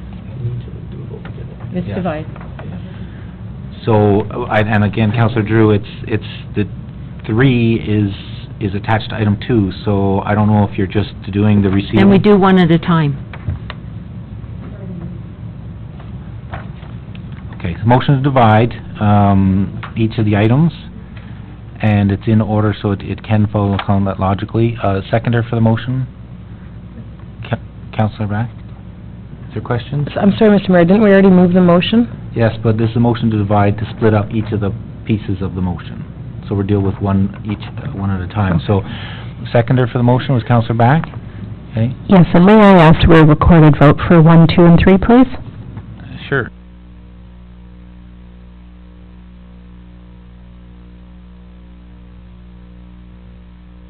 Okay, so no discussion on the motion to divide. So voting on the motion to divide, all those in favor? Lost, so called for the vote.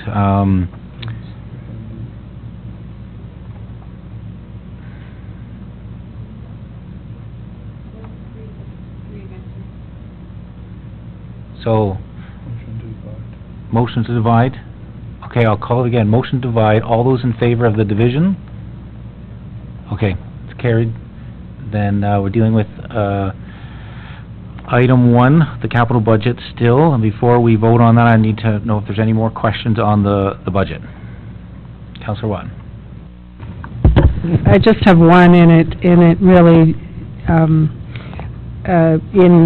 I don't know where I saw it, but in 2021, we have a hydraulic wheel excavator, a description to have that replaced, and it's, but in the report it says it's reached the end of its life, so I'm wondering what we will do till 2021 without it. Because it says we need it to ditch our roads, and we're talking about a lot of ditches here needing to be done based on the reports we've received. Through you, Mr. Mayor, that's part of the forecast. We forecast that it should survive till that date, and then we can keep using it until then. That's our intention. So it hasn't reached the end of its life then? In 2021 on that sheet, at that time it will have reached its life. So perhaps there's poor wording on the sheet. Okay. Any other questions on the capital budget? Councillor Cat. Thank you, Mayor. I'm just, one quick comment about the, 300,000 going to the animal shelter. I've had a lot of comments this week, and I'm sure you have, stating that this could fix a lot of roads, so that's the comments that I've been getting.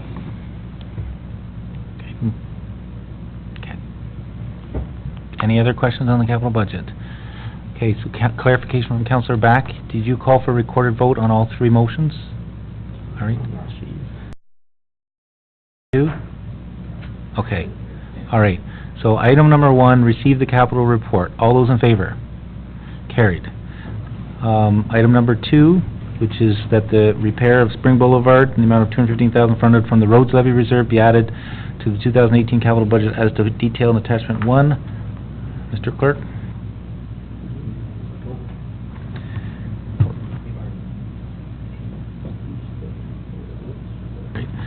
So, because the motion has been separated, we need a mover and seconder for that. Councillor Guido, seconded by Councillor Cat. Questions on the motion? Okay, recorded vote, Mr. Clerk. Thank you, Mr. Mayor. Councillor Back. Yes? Councillor Drew. No. Councillor Guido. Yes. Councillor Cat. Yes. Councillor Somerville. Yes. Councillor Watton. Mayor Rowett. Yes. 6 yes, 1 no, vote, motion carried. Next, mover and seconder for the capital budget in the amount of $5,309,150, moved by Councillor Guido, seconded by Councillor Cat. Questions on that? Seeing none, Mr. Clerk? Councillor Back. Yes. Councillor Drew. Yes. Councillor Guido. Yes. Councillor Cat. Yes. Councillor Somerville. Yes. Councillor Watton. Mayor Rowett. Yes. 7 in favor, vote, motion carries. Thank you very much. Just wanted to summarize that, or to acknowledge staff, the treasurer, all the directors and the staff involved with this budget process. I can think I'm speaking for all the councillors and the public on how much the process has improved, and we appreciate all the work that's gone into it and recognize all the little tweaks, how much work that it involves in making it flow much smoother for us on our electronic media. So really appreciate it and recognize the improvements with the budget software, etc. So I just wanted to say thank you to all the staff for all the hard work that's gone into this and this budget and capital budget, and I know that you guys are working diligently on the operational budget. Thank you very much. Next item is the Councillor Back had pulled, I just need verification on this. Was it the advisory committee review? Yes. Counselor Back? Yes, thank you, through the mayor. Sorry, moved by Counselor Back, second by Counselor Watton. I just wanted, before you start talking, you've moved this with amendments so that we know what you're talking about. Counselor Watton, did you see the scratches on this before it was moved? Just Not one. really. I saw some of them, but I think Okay, more were made. so let me just move That by... was nice, I used a blue pen, not a red pen. I will just verify that Counselor Watton, you're okay with seconding, because Counselor Back had put forward, taking out the second paragraph, which is Phase 2 Waterfront Steering Committee be disbanded and all their responsibilities be added to the terms of reference for the rename economic development. And you've kept that effective January 1st, 2018, the museum portion of the Heritage and Museum Advisory Committee, and would you like to explain your motion here? May I read it, Mr. Mayor? It's probably clearer if I read it. All right. So that report, CORP-2017-035, Advisory Committee Review Follow-Up, Core Service and Efficiency Review be received. That effective January 1st, 2018, the museum portion of the Heritage and Museum Advisory Committee and Canada Day Committee be merged to be staff-populated committees, and that the Parks, Recreation, pardon me, that's going to have to be scratched too. That, scratch number 4. And that the bylaws and terms of references to implement these changes noted above be forwarded for adoption. Didn't see sports hall thing. That means it's safe. All right, so, Mr. Clerk, would you want clarification of what was just put forward? I need to make a comment on that. Okay, sure. Thank you, Mr. Mayor, and through you to the councillor. Unfortunately, the museum portion cannot be a staff committee, as I understand it. The museum has to report to a committee. So if the museum was removed from the Heritage and Museum Advisory Committee at the previous time this report came forward, on the presumption that it was going to be put with the Parks, Recreation and Culture Advisory Committee. If a Parks, Recreation and Culture Advisory Committee is not being created, I would suggest that it go back with the Heritage Committee. So it has to be a committee. Okay, so then, so after the report be received, then effective January 1st, 2018, the Canada Day Committee be staff-populated, and that the bylaw in terms of reference to implement these changes noted above be forwarded for adoption. I wouldn't need to then state that it goes back. You'd like me to state that it goes back? Okay, and that the museum portion of the Heritage and Museum Advisory Committee be reinstated to the Heritage Committee.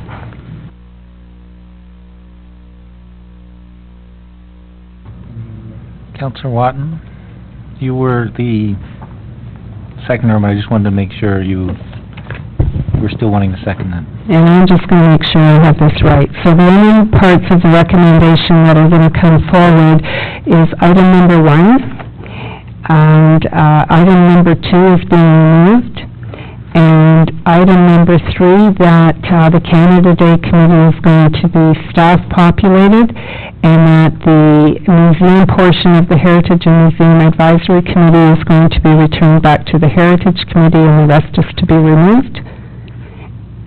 And so item number 4 would be removed as well until such time as that committee might be struck.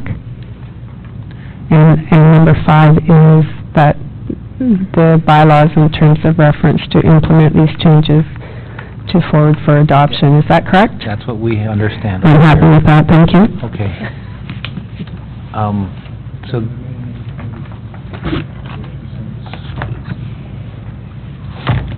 So, were you speaking to anything to that motion, or, okay, Councillor Drew, did you? I was only going to say one thing. Again, for the Parks, Recreation and Culture, I don't think a committee should be struck until we have the master plan presented, at which time we could possibly visit it then. I just think that would being a bit premature in creating this committee without, and eliminating a joining committee, so, and that would be my reason why I would support Councillor Back's motion as it is. Okay, so Councillor Watton, just, because the report had referenced, the Scugog Arena or the Port Perry Arena wasn't part of it, but, what I'm just asking with what you just said there, that, the intent that it may be brought back up to strike that umbrella committee that would look holistically at the municipality? Is that what you were saying there after the master parks and I rec? think based on what the master plan says, that might be a very real consideration, yes. Okay, that's what I had concerned, that if this was struck out, was that, I do think that we need some sort of umbrella group or joint committee or something that does take a holistic view, and because I do think that is lacking, but I don't disagree with your comments that maybe after the master Parks and Rec plan comes forward, that it could be brought back. So, Councillor Back? Thank you. Through the mayor, just a note on why I removed recommendation number 2. Just, you know, the entire Phase 2 Waterfront Steering Committee voted unanimously that they wanted to stay as a committee intact. We have concentrated scope now. We've got boots on the ground, and we need to start doing our job. And so that was also echoed by the chair of the EDAC. And so it really does, it's an important part of our waterfront. It's an important project, and it needs to stay as the committee that's been working for the last 4 years on this important project. Okay, Councillor Drew, did you have your hand up? So, the Waterfront Steering Committee, with this motion as it is, what happens to the Waterfront Steering Committee? Does it stay as is then, or do we have to identify it in the motion? Thank you, Mr. Mayor, and through you to the councillor, it would stay as is. Okay. Is there any reason why it's called a steering committee and not an advisory committee? I know that the Healthy Lake Scugog Committee is a steering committee because there are people from different agencies on it, and our terms of reference for advisory committees is that it has to be all residents of the township, and that's the only reason why the Healthy Lake Scugog is a steering committee, not an advisory committee. So I'm wondering if the Phase 2 Waterfront Steering Committee could be renamed to the Phase 2 Waterfront Advisory Committee, giving advice to council. Thank you, Mr. Mayor, and through the councillor, I don't see any issue with that. They are technically an advisory committee. They do advise council, so I personally don't see any issue with that. Okay, thank you. And what happens then to, I guess according to this motion, the Public Art Committee is part of the new Recreation Culture Advisory Committee, is that correct? Through Mr. Mayor, the councillor, no, the Public Art Committee would be same as the Phase 2 Waterfront Steering Committee. It would stay as is. Okay. There is no recommendation put forward by Councillor Back dealing with the Public Art Committee. Okay, thank you, because their mandate is just about complete. They're just waiting for the legal opinion on the acquisition policy for art. So when we get that back from legal, we will be able to deal with that.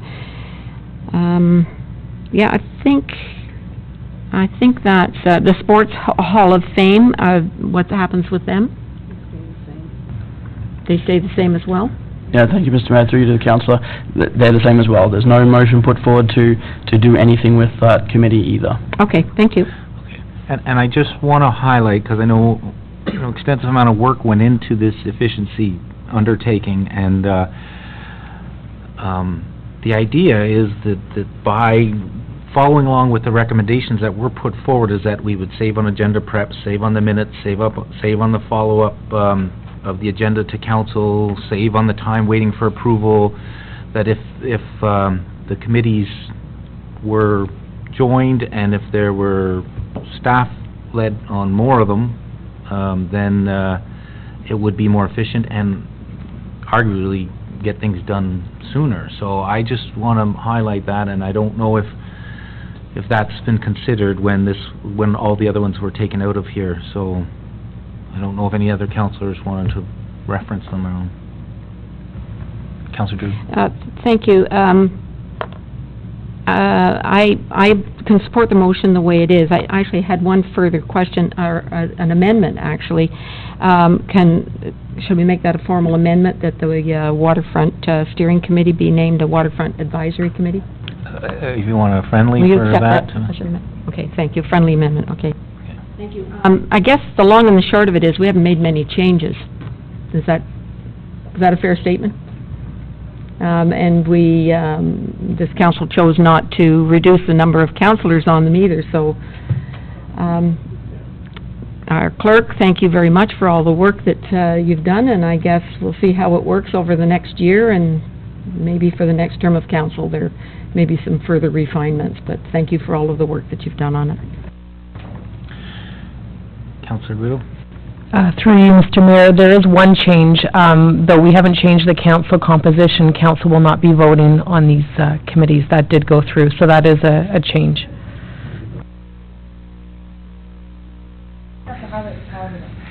Okay, Councillor Tet? So, according to a few committees, if the councillors are there and can't vote, and there's no quorum,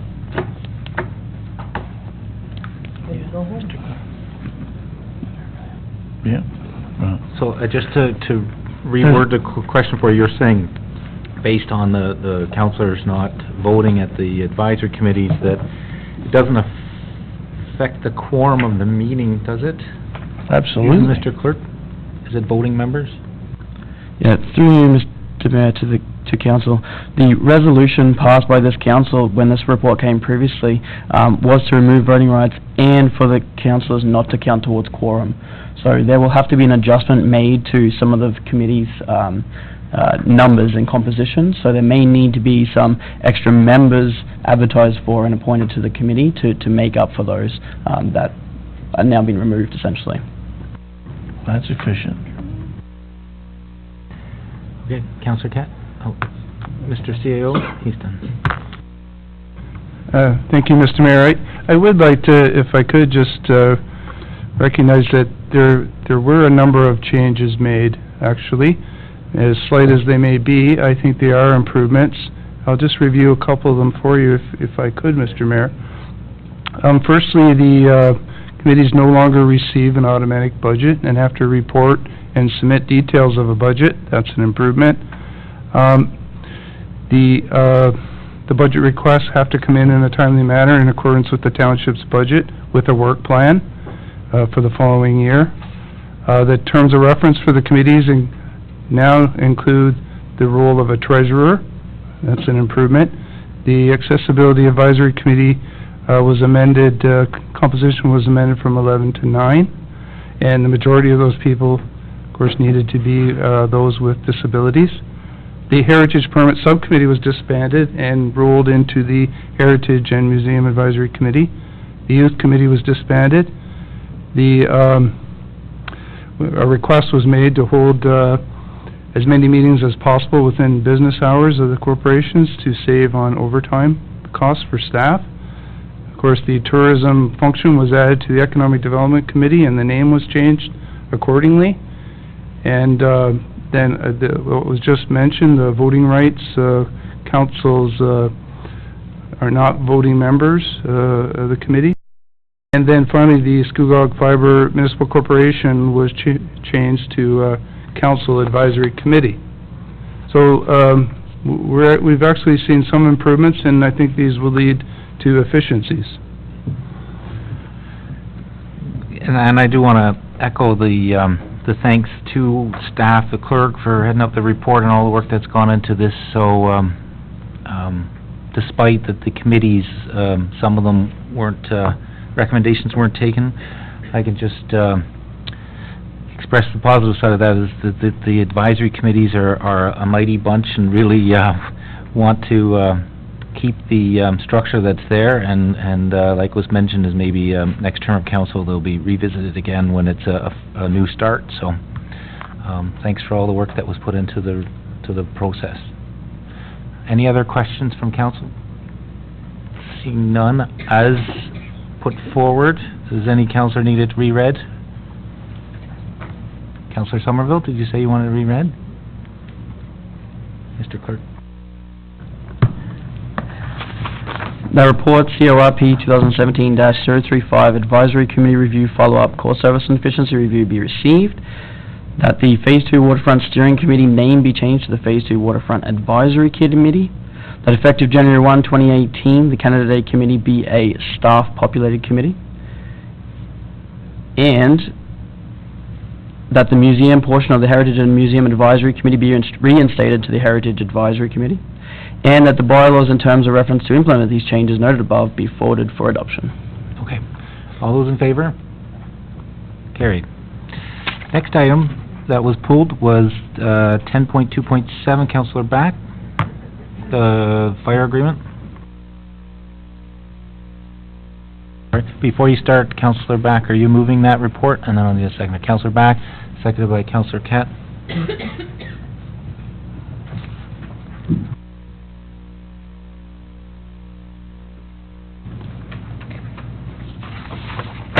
Okay, so thank you. Through the mayor, on page 282,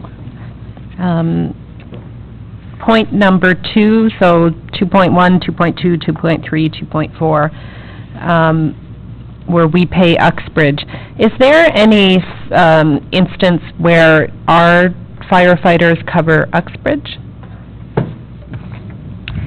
Through you, Mr. Mayor, to the councillor. No, there's not. I shouldn't say that. There could be through mutual aid, but not through this type of agreement, no.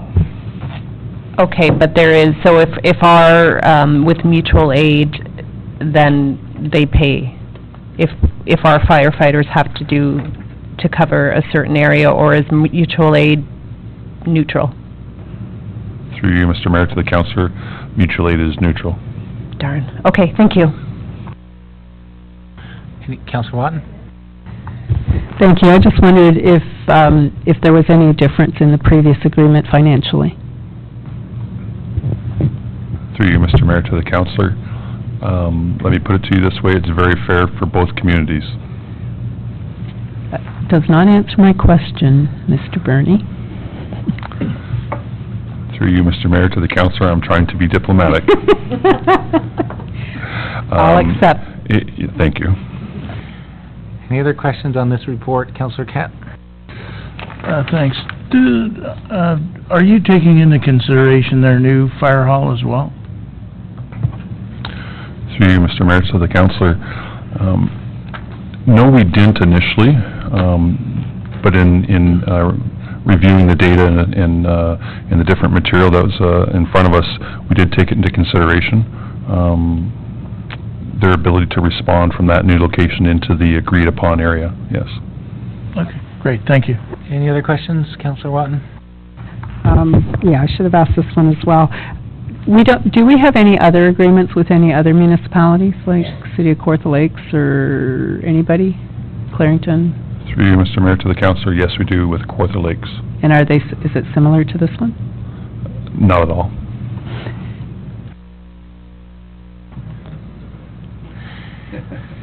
Any other questions on this? All right, seeing none, all those in favor? Carried. Next item was pulled by Councillor Guido, 78-17. We have mover, Councillor Guido. Councillor Drew, did you want to second that? You had your name down beside it too, on the bylaw to fees. Okay, Councillor Guido. Thank you, Mr. Mayor. And I believe one of the questions may have already been answered today, but when this originally was brought to council, we had some outstanding questions regarding the senior shinny 10-pack as well as the Canada Day fees for local vendors. Mr. Belfry was here, but he did reply to us with clarification regarding the senior shinny that with the 10-pack, while the math didn't look like it added up, they actually get a free pass, so it's like buy 10, get the 11th free. But there wasn't any direction on whether the Canada Day fees, if we wanted to proceed with a local vendor fee added to that. So before we pass the fees and services, I would like to review whether or not we are going to offer a different fee for our local vendors. So Councillor Drew being on that? There's a spot here to add that on there if we are. Yes, Mr. Mayor, I did want to make that point, and I would suggest that it, excuse me, that on page 316, that there would be a local other vendor, so that means other than food, a special category for them as recommended, and a 10 by 10 would be $125, and a 20 by 10 booth would be $150. I checked with a couple of members of the of the Canada Day Committee, and they were quite in favor of that. Okay, so just because you're the seconder and Councillor Drew is the mover, is that being added to the motion that the local other vendor category at 10 by 10, 125, and 20 by 10, 150? Being added that, Councillor Guido, is that, okay, so that's been friendly amended to their own motion. Were you still talking to anything else, Councillor Drew? Pardon? Was there anything else that you were at? No, that was it. Okay. Thank you. Other questions from councillors on other items that need to be added to this? I know that there were a couple items, and I wasn't sure if they've been addressed yet. Heritage sign fees, if that need to be addressed. No. Okay. So, any other questions on this? So the motion reads as printed in front of you, that it's the bylaw number 7817 be read the first and second time, and that local other vendor category for Canada Day, 10 by 10. 10 by 10 be Is 125, and the 20 by 10 be 150. And then that the bylaw 7817 be read a third time and finally passes 27th day of November 2017, and Mayor and Clerk are hereby directed to sign same affixed corporate seal thereto. Any questions on that? Seeing none, all those in favor? Carried. That we have now 81-17, Councillor Watton. Sorry, I need a mover for, sorry, find the pages on here. Councillor. So, Councillor Watton, are you moving that reference to the School Accessibility Advisory Committee? Yes, but I still have a question on the previous one, sorry. Oh. Okay. I know it's been passed. It's been passed, but go ahead with the question. Well, in this list, the bylaw 77-17 is to designate Devitt Cemetery. And Schedule 8H on page 316 says bylaw 7717, and that's the Canada Day. So just think something needs to be fixed there.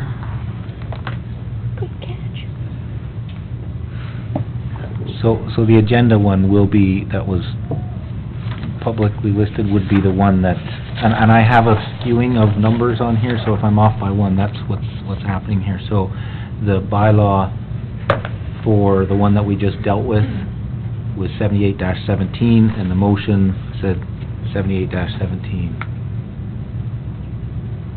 So where were you referencing that? Page 316. 316?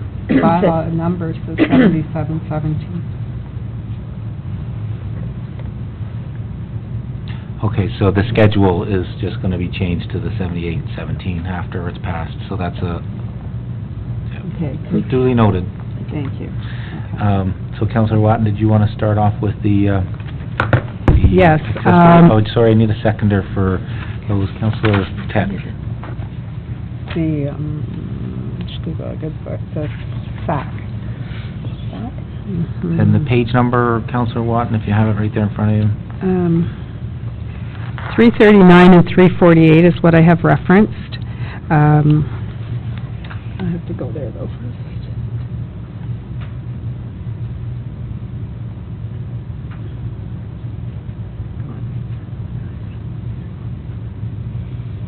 Accessibility. Okay, so just on 339, item number 4, it says that under the committee composition, that a youth member ages 13 to 18 are encouraged. But then on page 348, under Appendix B, it says all members shall be 18 years of age. So we need to add in the use into that part.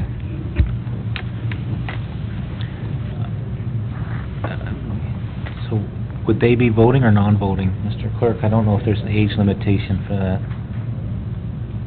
Thank you, Mr. Mayor. Through you to the councillor, the youth members would be non-voting members. So it's youth members aged 13, 18 are encouraged and welcome and would be appointed by council as non-voting members. So that's just an option for council if you'd like to appoint some voting members, some youth members, I apologize. Okay, but if we include Appendix B, then it says they have to be over 18. That's my point. So what you're suggesting is possibly a note or... Just adding a note into the Appendix B under the age that the youth can be part of it. Right.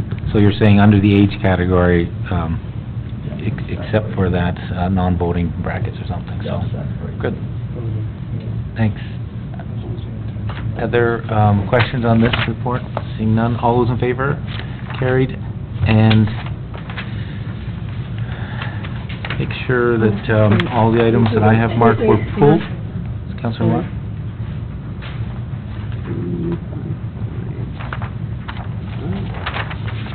Is 55 part of the same one? Oh, sorry. On the, I don't think this one was pulled, so, but it's just, again, a small error on page 355.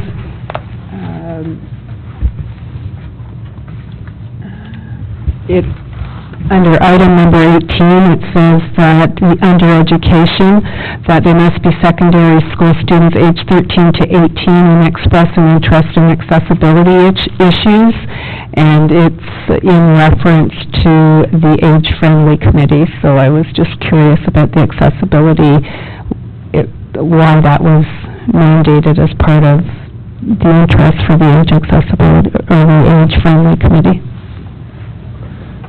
So it looks like it's a misreference will be corrected, duly noted.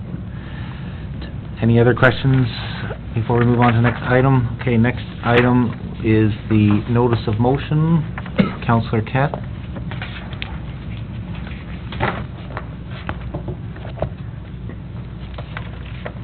Go ahead, Councillor Kett. You have a notice of motion there. Are you proceeding with that motion or amending it, or? I'm going to propose a different motion since the letter and the passing of the bill has already occurred. I think it's important that the municipality finds out and is informed about the economic impact that our township's going to have with this bill. We've all heard that there could be 50,000 jobs lost in Ontario because of this bill, but on our front here, we should have at least BDO give us some information regarding the impact that that's going to have because of the HR documentation that's going to have to happen, some of the extra holidays and that are going to have. So I would be comfortable if we did get information from BDO regarding this bill that's come out. I'm surprised that they haven't already given us information on that. So I'm just, we received a report from the treasurer on the impacts of some of the items that were known to date. I'm just curious on why you would reference BDO that's going to charge us versus having staff update with what you were asking about the effect. The estimate that came forward from the treasurer, did it include the extra vacation time too? Yeah. No, it didn't. It was just the minimum wage impact? Yeah, well, minimum wage impact is not, it's really not gonna be anything to us. It's the vacation and the stress time and things like that. They must have numbers in general that they could be able to add to us so we can put it in our budget. Through you, Mr. Mayor, I don't know that we would necessarily budget, we don't right now budget for sick time, so I'm not sure. We don't budget for, or We don't budget vacation time? specifically for sick time, no. Vacation time? Any of those, elements of 148? I think the only thing at this point, like from a budget perspective, would be the minimum wage impact, the dollar cost as well as benefits. Well, I spent a little bit of time on Friday reading it. I believe you sent it, did you? Robin, the HR yeah, manager?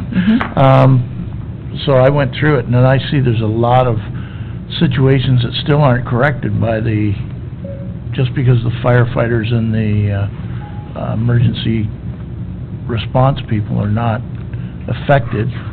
There's a number of other things that could affect our So Councillor Kett, what are you just... I'm just saying that, I'll make a motion now, but I'm just saying I would like to see some kind of economic impact that it's gonna, for Scugog. So, but it could be between like a further report back from HR or the finance department on the impacts of that, right? Is that what you're asking? Yes.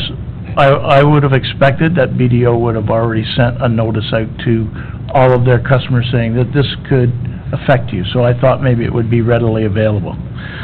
But, the motion I'd like to make is that the Township of Scugog still has concerns about the economic impact put on small municipalities, but supports the amendments to the Fair Workplace Better Jobs Act, Bill 148, brought forward by the Honorable Bill Morrow, Minister of Municipal Affairs, and the Honorable Kevin Flynn, Minister of Labor, as it relates to the exemptions on the on-call pay and the 96-hour notice scheduling rules for essential public services such as fire, utility, and snow removal, and the exemption from the equal pay for equal work provisions with respect to employment status, so that volunteer firefighters will not be entitled to the same pay as full-time firefighters, and that the clerk circulate a copy of this resolution to the Honorable Kathleen Wynne, Premier of Ontario, Honorable Kevin Flynn, Minister of Labor, the Honorable Bill Morrow, Minister of Municipal Affairs,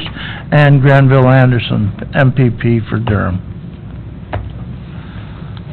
Okay, so let me just clarify the first sentence. You have the Township of Scugog has concerns with the negative impact of Bill 148, you said still? No, I didn't say negative, I said economic impact. Oh, the economic impact, okay. We may inference negative, but... So, the Township of Scugog, I'm not trying to put words in there, I just wanted to say what you had said there, still has concerns with the economic impacts of Bill 148? Yeah. Put on small municipalities. Mr. Clerk, I just want to make sure you've captured that. Have you captured that first line? Yeah. Okay. Mr. Lorena. Yes, Mr. Mayor, I just wanted to clarify, just through you to Councillor Kett, that in the budget guideline report that staff brought forward on November 6th, we did report with respect to the impact of Bill 148, and in fact, there's a significant impact to the township with respect to minimum wage. In 2018, we estimated it to be in the area of $73,500, and it drove an increase in our target tax rate, if you recall, council approved a 0.4% for that increase. We can take a look at the legislation. If there's an economic impact of a material impact that is going to affect our budget, we can report back further with respect to that. I'm not aware of that at this time, but we'll have a look. Okay, so but Councillor Kett, you basically, because of this letter has come out in between from when you put forward the notice of motion, you have this amended notice of motion that's come forward with recognizing the letter from the minister. That's correct, right? That's correct. Okay. All right, Councillor Drew? Thank you, Mr. Mayor.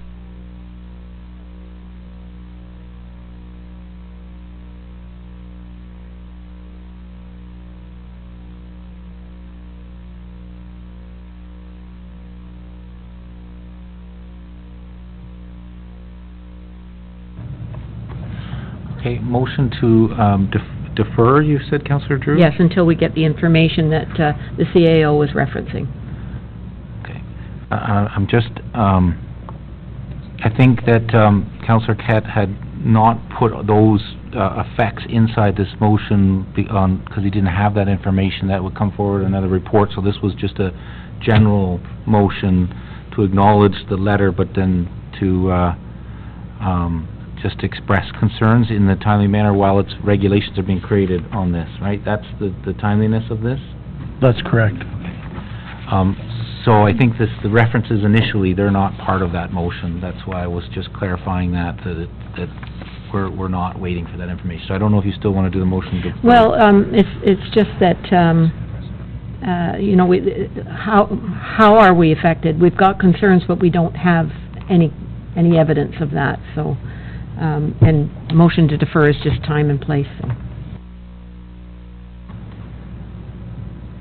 Okay, you've got a motion, okay. All right. This is just with respect to this matter. So, motion to defer, which, if you, still want to proceed with that. And Mr. Mayor, like, if we could read the motion again, because we've got three copies, or two Sure. copies now of the motion, and, the way I heard it was that we want to express our concerns over the effects on small municipalities. We don't know what those concerns are yet, like how that is going to impact us. We have some figures of 74,000, and we are going to have to increase by 0.4%. That's what we know now. And my motion to defer only is because we might have more definitive answers on how concerned we should be. Mr. Clerk, could you read back what you have documented there? Yes, Mr. Mayor. That the Township of Scugog still has concerns about the economic impact of Bill 148 on small municipalities, but supports the amendments to the Fair Workplaces, Better Jobs Act, Bill 148, brought forward by the Honourable Bill Morrow, Minister of Municipal Affairs, and the Honourable Kevin Flynn, Minister of Labour, as it relates to the exemptions to the on-call pay and the 96 hours notice scheduling rules for essential public services, such as fire, utility, and snow removal, and the exemption from the equal pay for equal work provisions with respect to employment status so that volunteer firefighters will not be entitled to the same pay as full-time firefighters, and that the clerk circulate a copy of this resolution to the Honourable Kathleen Wynne, Premier of Ontario, the Honourable Kevin Flynn, Minister of Labour, the Honourable Bill Morrow, Minister of Municipal Affairs, and Mr. Granville Anderson, MPP, Durham. Okay. So motion to defer, is there a seconder for the motion to defer? You don't need a second or a notice of Notice of motion? Only one person Okay, can do it. They can that's do it. right. Clerk has just reminded me, because it was a notice of motion, we only need one councillor to, move the motion to defer.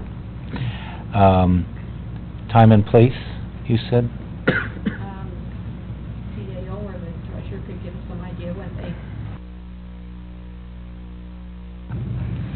Through you, Mr. Mayor, I'm not sure that they'd be able to quantify any budgetary changes outside of the minimum wage. The changes to the personal leave, although it's available, it's not necessarily guaranteed that someone will take it. It's available to them if required.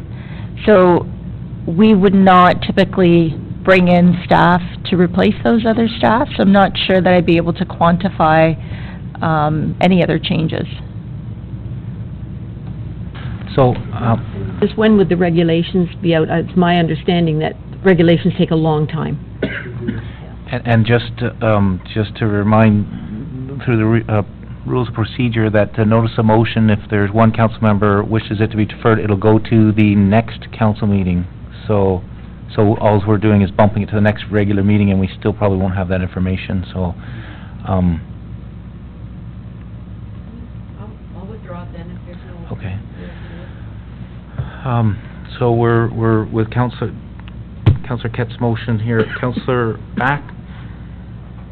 Thank you, through the mayor. I do think, though, that staff should really look at the part-time equivalent and what the cost could be with regard to on-call.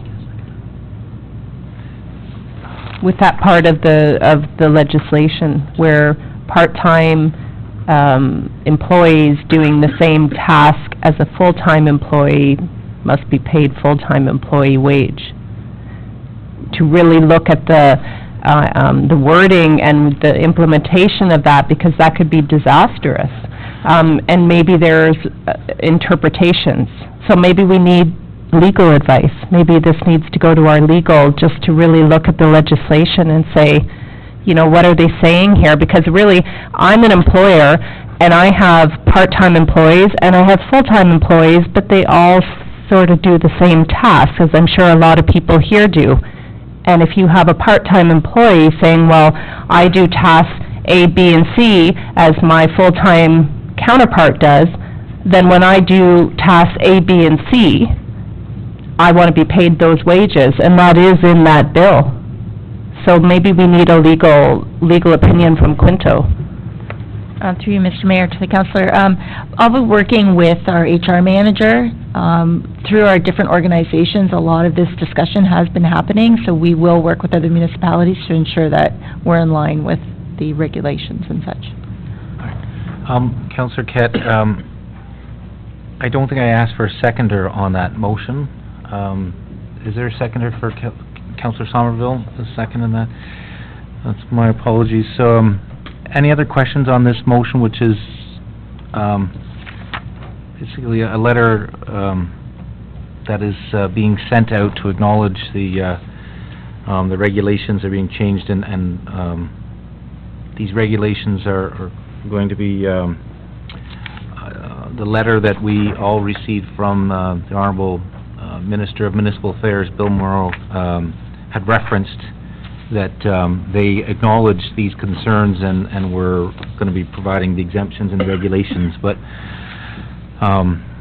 I support this being a letter that gets, letters that get sent out, but I also agree that we want to keep it general because we don't know all the details. Councillor Kett? Thank you, Mayor. I think the main intent of this right now is to be an appreciation letter sent out to thank you for listening to what we were saying through AMO. I mean, I just wanted to have an extra letter in there, but it's an appreciation letter as well as saying there may be a couple of concerns, but thank you for listening to it. The other thing I'm wondering is if we should send a letter to AMO.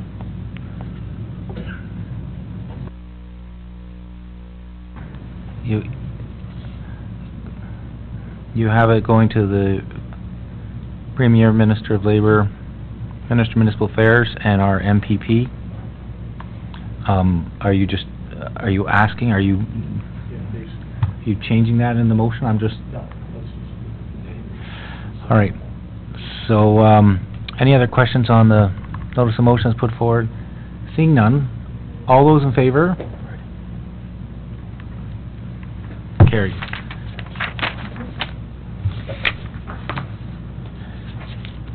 Next item here is the final, any new business? Seeing none, we'll move on to confirming our bylaw. We have that here. Just covered in the consent. Just saying it's confirming bylaw. So I need a mover and seconder for the confirming bylaw. Councillor Somerville, Councillor Kett. All those in favor? Carried. Motion to adjourn, moved by Councillor Guido, seconded by Councillor Watton. All those in favor? Carried.